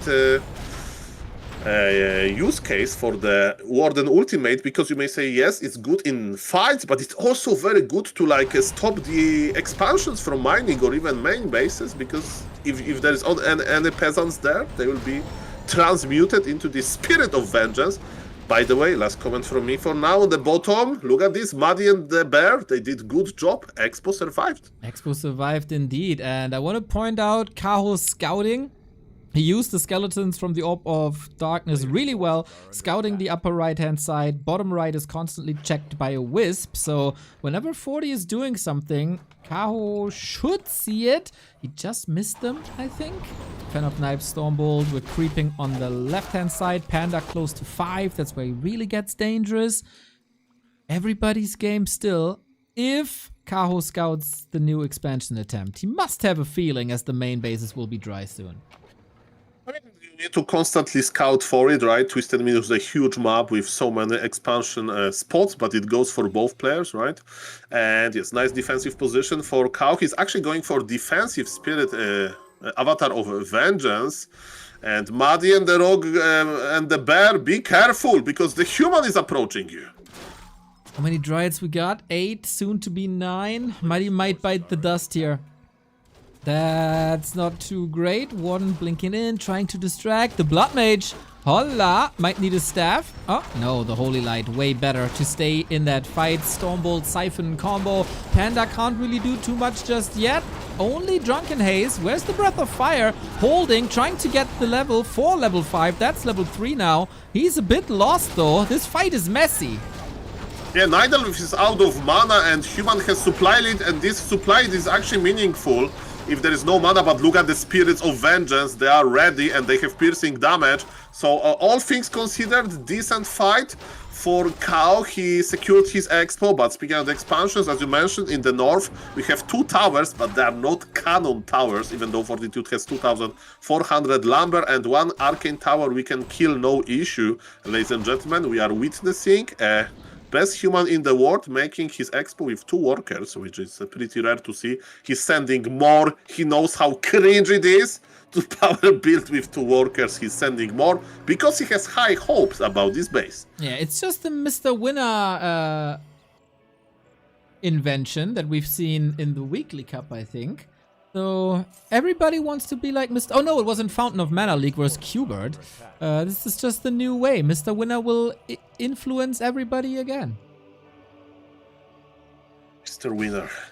I would love to meet him in real life one day. I will call him, hello, Mr. Winner, how are you doing?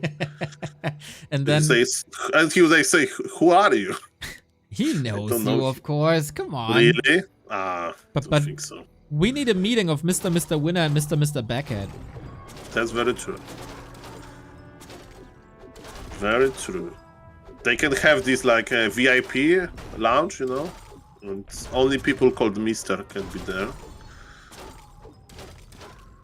Mr. Neo. Base on the north is ready, and we have Avatar of Vengeance. That it's not doing that much, but actually maybe it's like a chain reaction. This 1 peasant will start the Spirit of Vengeance, and now it's actually more. Fortitude is just flying around, checking out what is going on.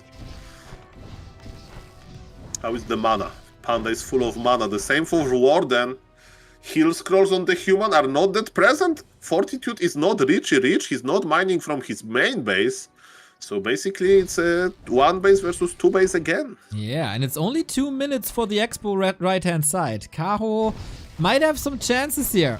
Not focusing on the workers right now. The Arcane Tower is repaired and the Avatar is over, or resummoned at least, in the fight where he needs them. It's a lot about positioning here. They both try to outmaneuver the other, but they know each other so well that they always have the right reaction, and both also have excellent scouting. A top match between the best Night Elf and the best human. What works for Fortitude is his supply, right? He has 80 supply, so he's waiting to use it right. Again, I'm a little bit afraid because there is no healing scrolls. With this build, you don't have Alchemist, right? So there is no this AoE healing. Where is the Warden? We are waiting for the Warden. And because we can't fight without it, I love the anti-magic potion. It means no bolt, it means no life drain, and Warden is actually coming back to attack the expansion of Fortitude. Can we generate the corpses? Check the north. Fortitude is slow with his Zeppelin. There is so many corpses, Neo. Ooh, that's not great. 2, 3 of them, right? But the Avatar might not last for too much longer. And in the meantime, the main is under attack. Warden has to come home at some point. There's no 3rd base for Kaho either, even though he's of course mining a lot longer from the left-hand side. Warden is coming back. Rest of the army as well. I don't want to be slowed down by these Dryads, even though there's 3 steps, so it should all be fine. High and efficient saves. Avatar of Vengeance is back. Look at the Shredder. Fortitude knows. He's like, I was slow with my Zeppelin, but I'm fast with my Shredder reactions. The Spirits of Vengeance are dealing a lot of damage, and we have a big fight in the middle. Blood Mage is a little bit behind. Yeah, 1 Dragonhawk getting caught here. Again, we have 2 usage of stabs. Muddy is back in. He might just be punished this time. We have lots and lots of piercing damage here. Fortitude again trying to mix in the mortar teams. We've seen that earlier in the series. It was oftentimes the beginning of the downfall, as Kaho countered that very, very well. Let's see if 40 knows how to protect them better this time. Yeah, you need to have a Zeppelin, basically, because let me tell you, Breath of Fire, Fan of Knives on those poor morts, and they're all dead, so it's like heavy, like, if somebody would ask me, hey Sol, I have like 1000 MMR, I saw on Back to Warcraft those pro-humans playing morts, how I can keep them alive, I would say, don't even try it. This is not going to work well. Because yes, it's one of these hardest moves, right? You need to have constantly a way of protecting them, because you will just die so quickly. Warden can blink, you know, so it's like, even if you keep them behind, they will die. It is so stressful with the stabs and the holy lights. But yeah, that's the best example. One mortar dead, and this position for Kaho looks amazing. Has a town portal. What's missing a little bit is damage versus structures. We don't miss damage versus Dragonhawks here. Panda is doing a wonderful job. One jumps in as well. There's one heal scroll on the Blood Mage. Needs it, gets it. The Panda has more fuel though. Is this the deciding fight of map 6? Is this Kaho winning his first series? Maybe. Supply neck and neck, but the Night Elf heroes are taking over. Yeah, the morts are connecting now, but there is no Zeppelin to save them. And the morts are surrounded by Dryads, but Dryads are slowly dying. What about the Panda? Panda is on red HP. Can Panda survive? Oh, Stormbolt soon. He needs to dodge it or TP out immediately. Man, these mortar teams are here to party. They did so much damage, got so many kills, and I don't think 40 would have survived this without the mortars. This was so important because the expansion is empty. This is the only income for 40, and he's not even mining there. Yes, we have one base versus one base situation, Mr. Neo. I swear to God, I'm going to tell it last time, but there is no wellspring. You will definitely mention it again. You can't prevent yourself from saying It's a 30-minute long game with 2,300 lumber. Like, some arguments you can't win even with logic. I need to like send Mr. Kaho a painting with nice wellspring like icon. Maybe that will convince him. If not the logic, I don't know, a basket with like gifts from Poland, pierogi, kiełbasa, make wellspring. I don't know. Well, usually the heaviest defender of not going for Wellspring is Dizzy Style. Let's see if he comes up with a solution or a reason why not to go for it. Panda is close to level 6. That's news. 40 is not even that much ahead in supply. He doesn't have a level 6, nor a second hero with level 5, so he's definitely trailing in that regard. Kaho still has 5,000 gold basically at his expo. 40 has to shut this down. Well, one base on even supply. We need to see the best Mort micro ever. We have some fresh tanks by Fortitude. Avatar of Vengeance is like dealing some cheap damage in the expansion, and both players are looking for the good position to start the fight. And we are coming back to the tunnel! True. The Alpha and Omega, he snipes the Mortar team, which were the carries in the previous fight. Without Mortar teams, I don't think you have enough damage against the Dryads. Fortitude is struggling. The first game in 3 months. Oh, beautiful dodge with the anti-magic against the Stormbolt. Panda is not getting shut down, and every kill brings him closer to level 6. Warden jumps in. This was super hard to read for 40 that the Warden was there, but had the answer, had the healing. But the question is for how long? If the Blood Mage falls, 40 is dead here, just like all these Dragonhawks. Excellent blinks by Kaho as well. And Kaho, like, he's doing what he should. This Breath of Fire, by the way, was not connecting too well, but that's okay. There is supply lead for the Night Elf, and ladies and gentlemen, for like Fortitude needs a miracle. He needs another base because he's getting outvalued. He's getting outvalued. Warden is back in the main base to drink from the Moonwells. We're going to be full mana Warden, and I think, with all due respect, Human Army is not ready. He's not ready for the full mana Warden because there is no healing scrolls. You can staff back your army, but then you just need to escape. Dryads are not dying. I see 0 morts.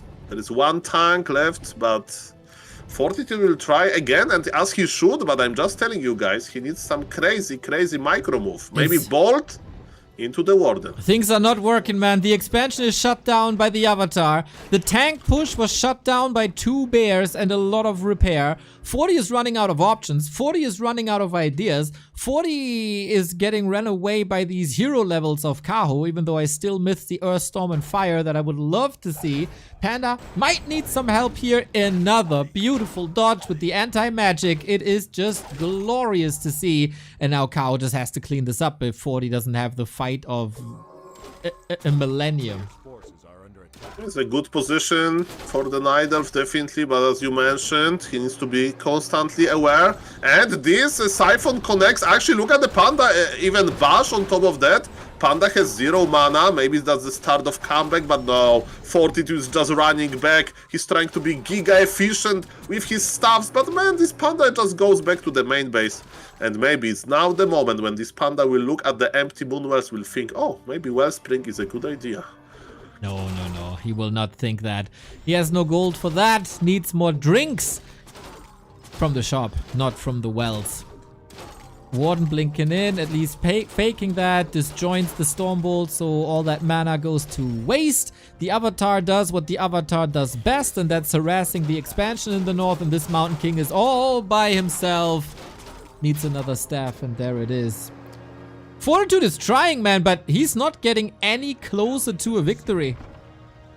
And Kaho very stable, he's not shaking, maybe he's even smiling, because, you know, on this level they know, it's level 6 Panda as well, on top of that, Breath of Fire kills the Blood Mage, we are in the GG territory. Yeah, there's no way. There is no way. Man, it took forever, but the first victory of Kaho against Fortitude on patch 2.03 has happened, everybody.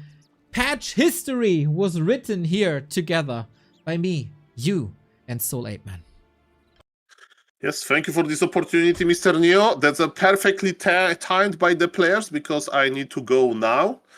Because at 4 p.m. I have some more in real life duties. I see the next game is already running between them, so there will be more Warcraft reaction. There will be more Warcraft reaction on the wonderful channel. Soul 8 Man, a shout out here if you like what this guy did or does. Soul 8 Man, there it is. Follow him, follow him, follow him, follow him on YouTube, on Twitch, everywhere.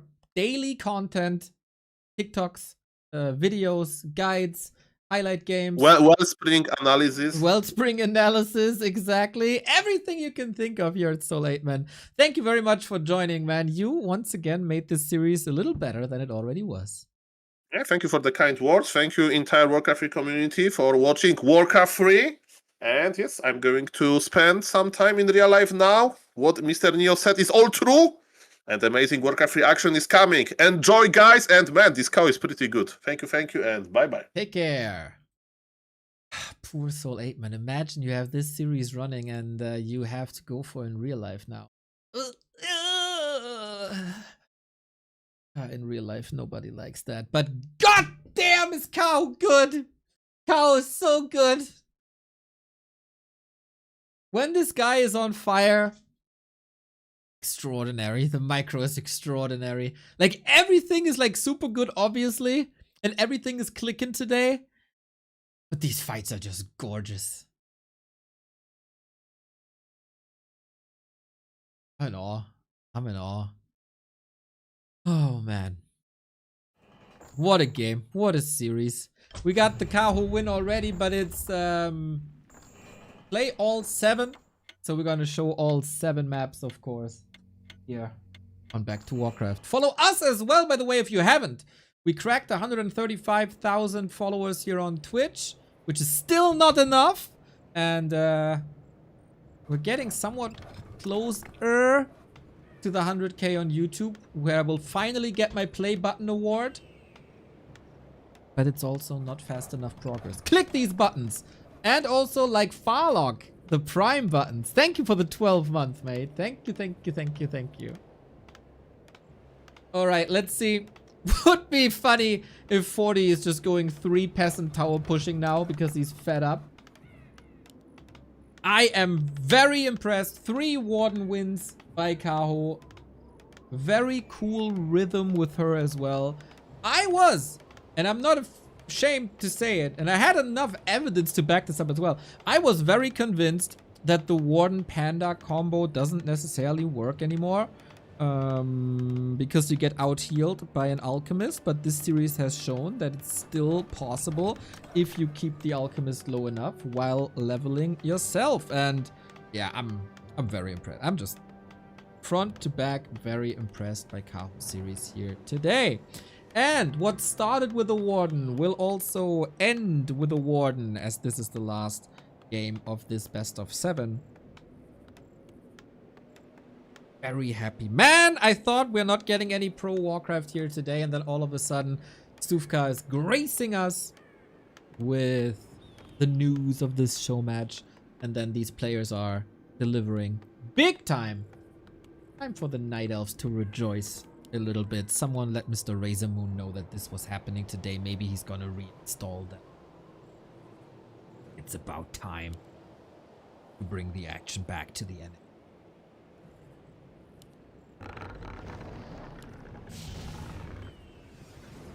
Wait, they're playing a 7th game? That's what play all Players' 7 forces are means? under attack. So it's not best of 7, it's play all 7. When will we see Qbert again? He is very busy in real life now, as far as I heard, but Qbert will be casting on the Undead Bootcamp channel tonight. Because the Undead Discord has a gauntlet where like gonna be like 5 hours of Undead Mirror, and Qbert is casting that with Kingstar together.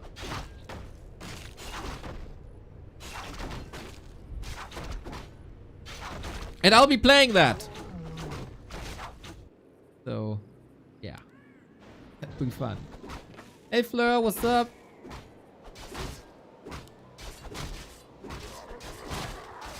We got a nicely equipped Warden already with some nice right clicks.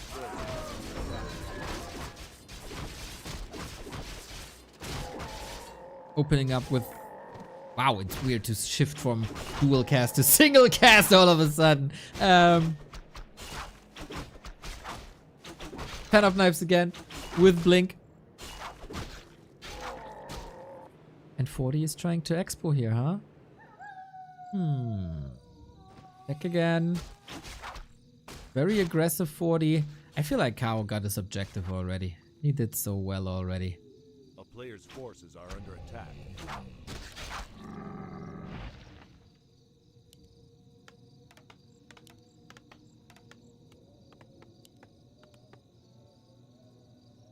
Footman is gonna... If this Footman attack is gonna be nasty. Warden is far away. Doesn't have boots. Doesn't have staffs. Reacting to this will take some time. A town is under siege.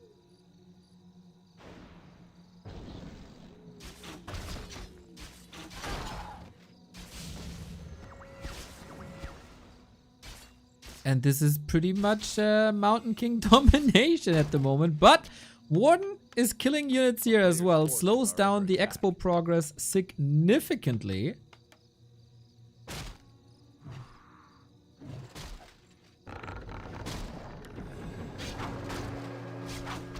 It's a bit of a game of chicken. Nobody has a TP either. 40 seems keen on just keeping the pressure on here.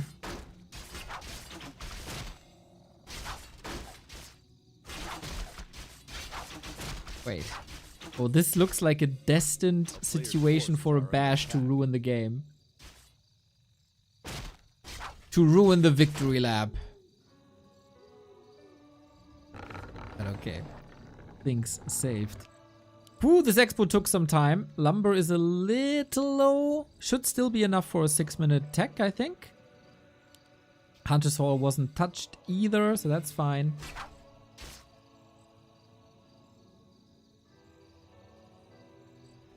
Both with a bit of delays, especially on the Warden progress, that hurts. But with the green spot, that should be it then. Or this Ancient that's in position already.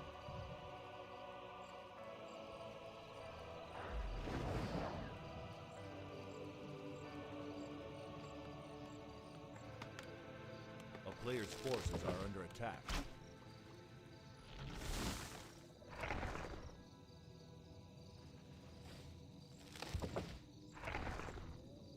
How fast can you make progress? Yeah, tech is super nice. Man, despite the early peasant kills. Good macro by 40, as so often. That's the level 3 then, first and foremost. Would have been way too risky to creep the middle already. Oh, and Kaho. Wait. Oh my god, Kaho's lumber is so low.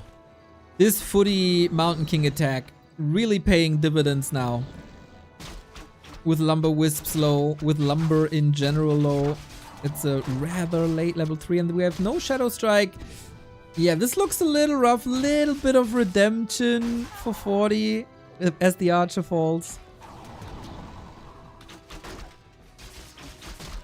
Oh no. Oh no.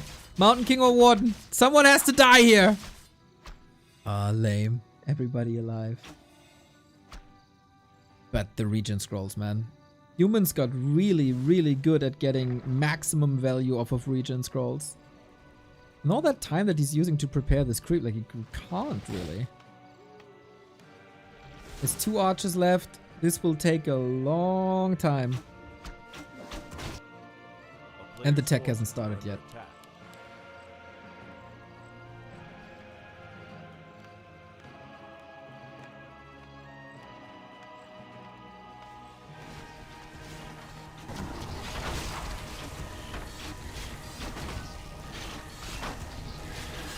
Last hit. Ooh, went to Kaho last second. Got the flute as we are very dryad dependent. Kinda nice. The shredder though.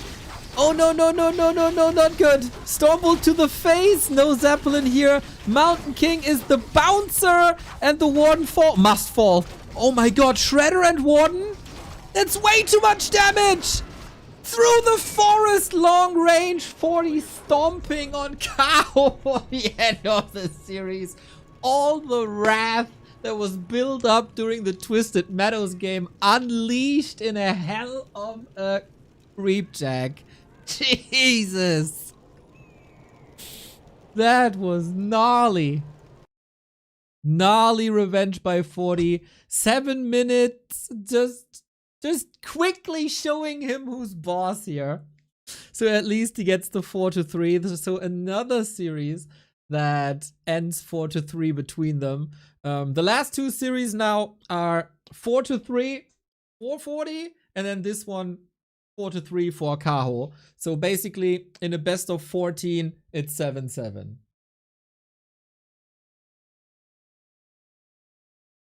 Perfectly balanced.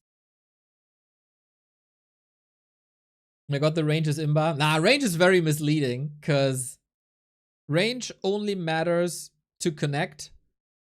You can't outrun the range. Like if the spell is applied while in range, it will hit. And you try to run away from it, and then it just feels like the range is longer than it is. Same with coil. That was a lot of fun though. That series was a lot of fun. Hopefully they continue trading a lot as well in the next couple of days. Animation takes some time too. Yes. Oh, big fun, everybody. Big, big, big fun. Whew. A bit exhausted here, I got it. But yeah, Grand Warcraft. Like top-notch human play, top-notch Night Elf play. Both had their strong and weaker maps. Kaho really a positive surprise here in how well he did. Like we all know that he's freaking great, but breaking a 5 series win streak, 3 months of no win, that was really some hard work paying off here for Kaho today. Is really proud of him and his progress as a player. So that was a wonderful show match brought to you by Back to Warcraft. If you like what we do for 557 days in a row, backtowarcraft.com/support. All the ways to support us here. Patreon, link up. Twitch sub, link up. Especially if you have Amazon Prime, you get 1 sub for free per month. That has to be reapplied, so we gladly take that support. YouTube memberships also on the YouTube where we're streaming live, where the revenue is not that great. One-time donos, of course, love to see it. We take your crypto as well, and we got this beautiful merchandise. If you think, goddamn, this Kaho guy, how is it possible that he screws my favorite player Fortitude like that? Go for one of the FCK Elf line. I can recommend the hoodies. Apparently the mugs are in high demand for you guys. Or if you're a Kaho fan and think, my god, this was still way too hard, this goddamn race, the Humba shirt is with you. The Humba hoodie, my favorite apparel in the entire world. 5% discount if you're a sub as well. So get it to wear it maybe for a possible next Rara Land. Thank you, Kiro. Everyone needs to sub and pay their rent. That is lovely. If you can, of course.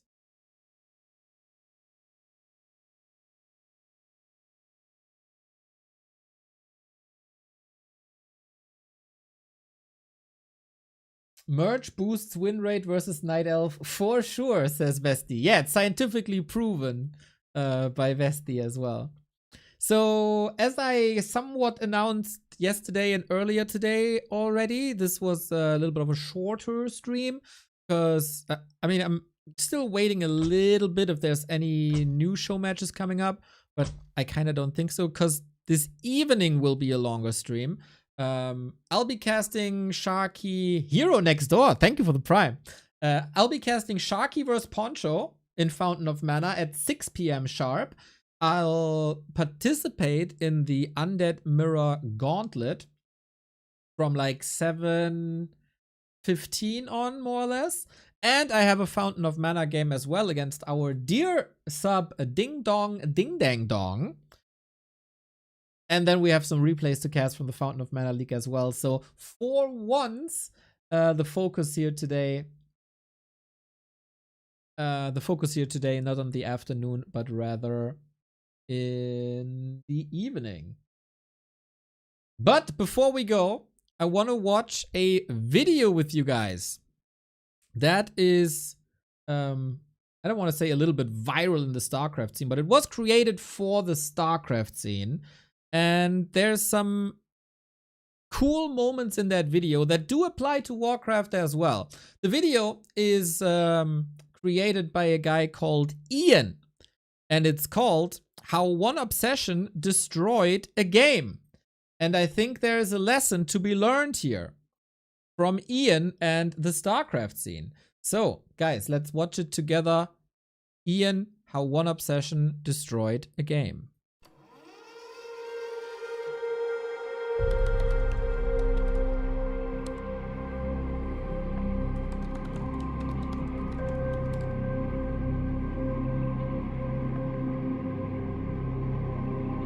Overall, Terran versus Protoss at the absolute highest level of the game. It seems to be a little bit Terran favored. Nidus Swarm Host, it's the most broken thing ever, but he's The instant call out to Loco. Ay, ay, ay. gold or platinum, so if he does go that, it's probably not, it's probably beatable. Feels like that there is no Xur composition that can cost efficiently trade. It feels like there is no Xur composition that can consistently be in charge of more bases than the Terran. I think Liberators are very oppressive in the extra late game versus Protoss. I think it's very hard to get in range of the Liberators. Most importantly, the freaking advanced ballistics.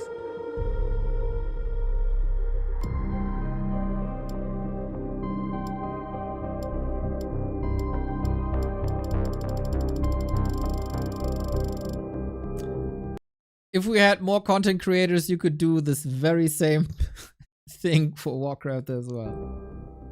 Balance. It's something we all strive for, whether it's in our daily lives, in nature, or in the things we create. In its simplest form, balance is about equilibrium, finding a point where opposite forces are equal, where nothing tips too far in any direction. It sounds simple, but achieving that in practice, whether in real life or anything else, is often a lot more complicated. Take games, for example. Balancing games is crucial. It's what keeps things fair, fun, and competitive. Too much power in the hands of one character, and it can ruin the entire experience for everyone else. Now let's talk about one game in particular that you might have noticed by the visuals of the video, and that's Starcraft 2. For those who don't know, Starcraft 2 is a real-time strategy game that's been around since 2010. At its core, it's pretty simple. You select a race, gather resources, build an army, and just kill the opponent. That's basically it. Or is it? The thing is, beneath all of that simple premise lies a game of infinite complexity. Every decision matters, every strategy, from where you build your structures to when you launch an attack, every move you make and everything you do can change the entire outcome of the match. This sentence alone is already important to remember. That decisions matter. And as you dive deeper into StarCraft 2, you start realizing that all of that little choices aren't just influenced by how you're playing, but by how your opponent is playing too. And that goes not only from the strategy they're implementing, but also from the race they're choosing to play. The way you approach a Terran player will be completely different than how you play against a Zerg or a Protoss. The units they have, the way they expand, the timing of their attacks, all of it forces you to adapt, and suddenly, what worked in one match might not work in the next one. But here where it starts to get interesting. With the way that these three races are designed, as much as it makes the game more fun to watch or even play, it leads us to a problem. The complexity between each race and each matchup can a lot of times, let's say, intrigue some players.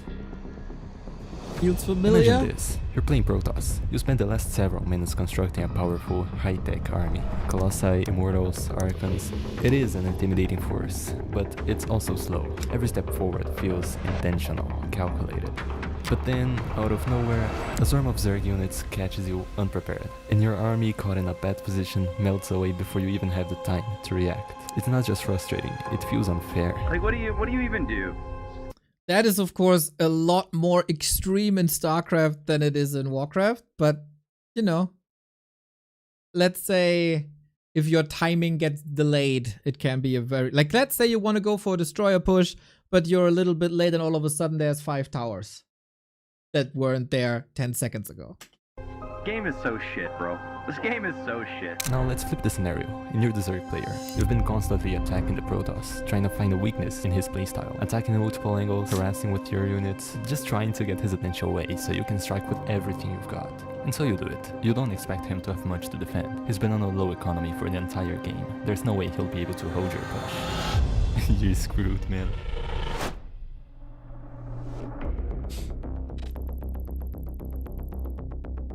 Wait, how do they do it so the MMR goes up? I don't know how to do that in my ladder games. If you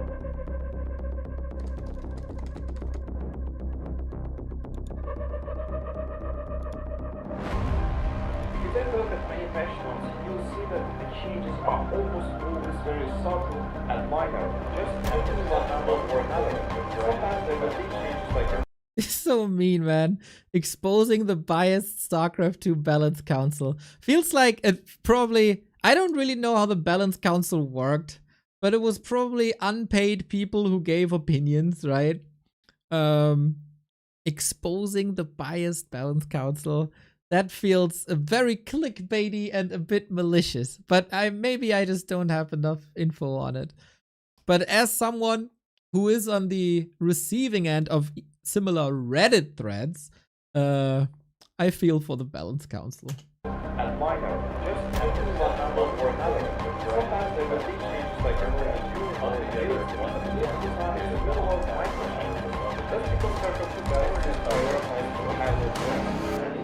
However, StarCraft 2 is not a simple game. When someone plays a game of StarCraft 2, it's all too common to see them just rage, scream, beat the hell out of their keyboards, and later cry on Reddit about the game being unbalanced. But interestingly, they're not entirely wrong. StarCraft is a hard game, there's no question about that, but still, the difficulty alone does not explain everything. In a way, I don't think skill is everything needed to win a game, or a series, or a tournament of StarCraft 2. In fact, I say it's just a fraction. You see, when you watch two seemingly evenly matched players face off in a series, it's quite common to see one player win the first game and then the other win the next.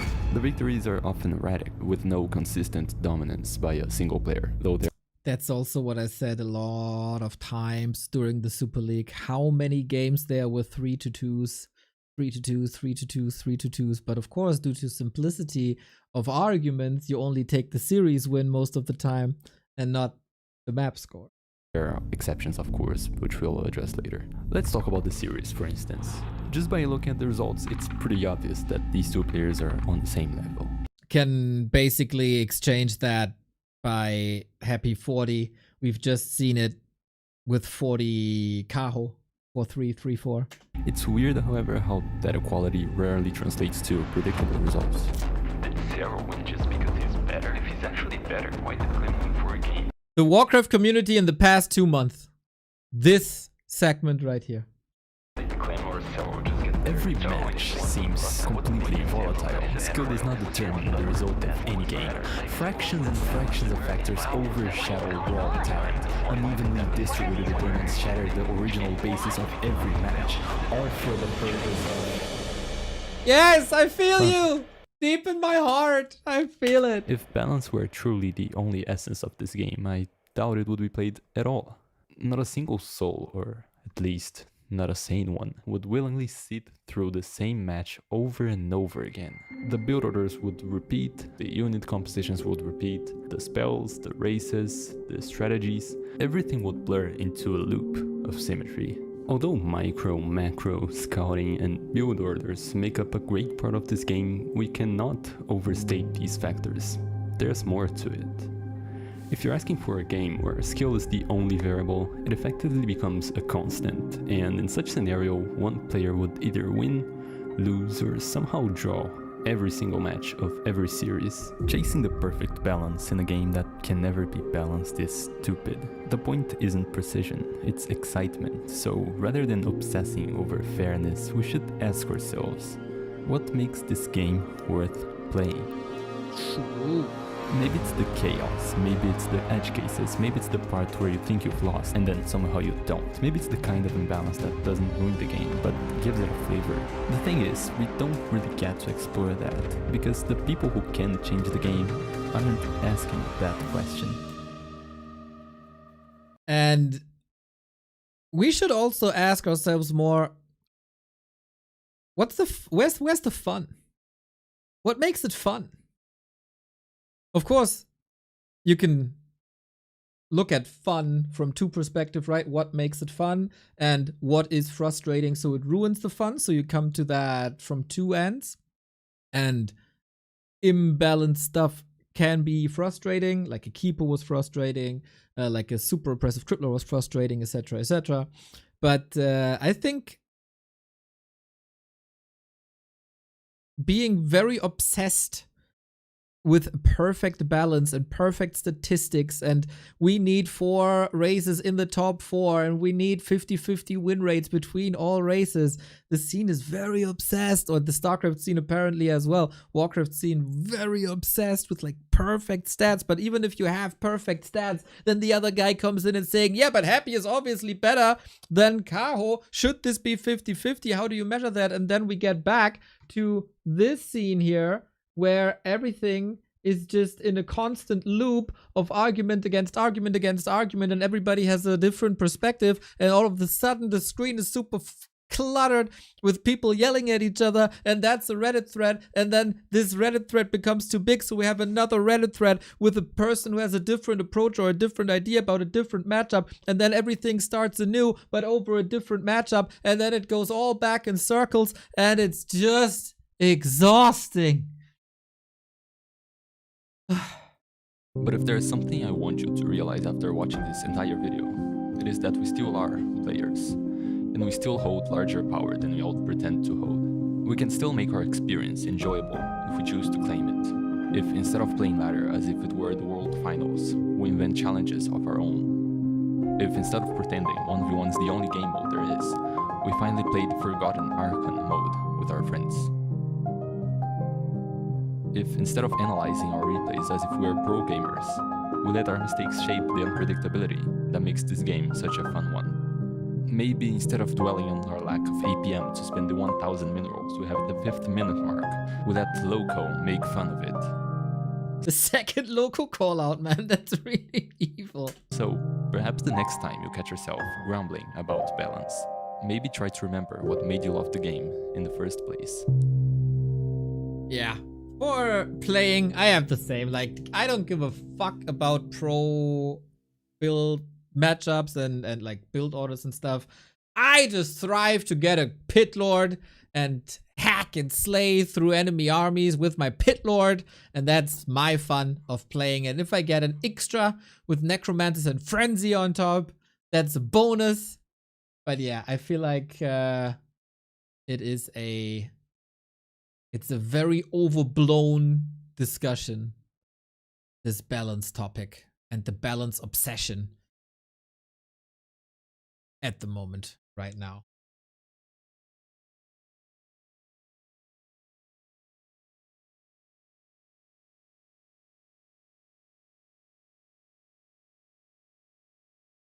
Watching replays.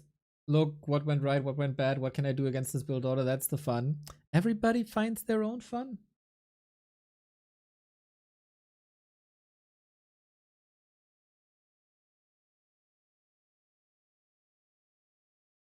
What makes playing Warcraft so enjoyable to me personally is the unlimited possibilities that open to you in each new game. BSK, I said the very same thing to Insane Monster the other day. Like, how great this is. Like, not only like every other RTS, because you basically have a chess board just infinitely bigger and infinitely more units, right? In real time. So that's already crazy and chaotic. And then in Warcraft, you put items on top and you put damage ranges on top. So even if you play the same army with the same hero, with the same build order, with the same timings, against the same opponent who's also doing the same, it can still be different. So great. It's the greatest game. I found this video very good. Very, very good. Here it is. The audio mix is not perfect, unfortunately, but if you could give the man some likes, that'd be nice.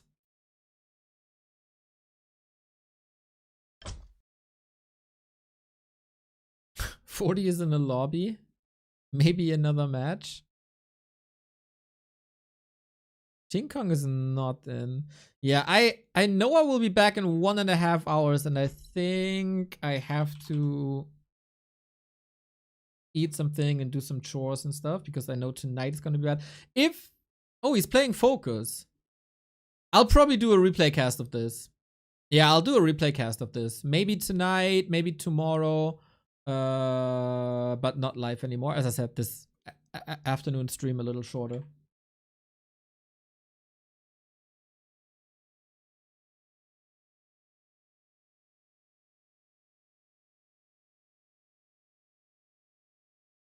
All right, so I had tons of fun with the 8-man, with 40 and Kaho. Congrats to Kaho, of course. Great result.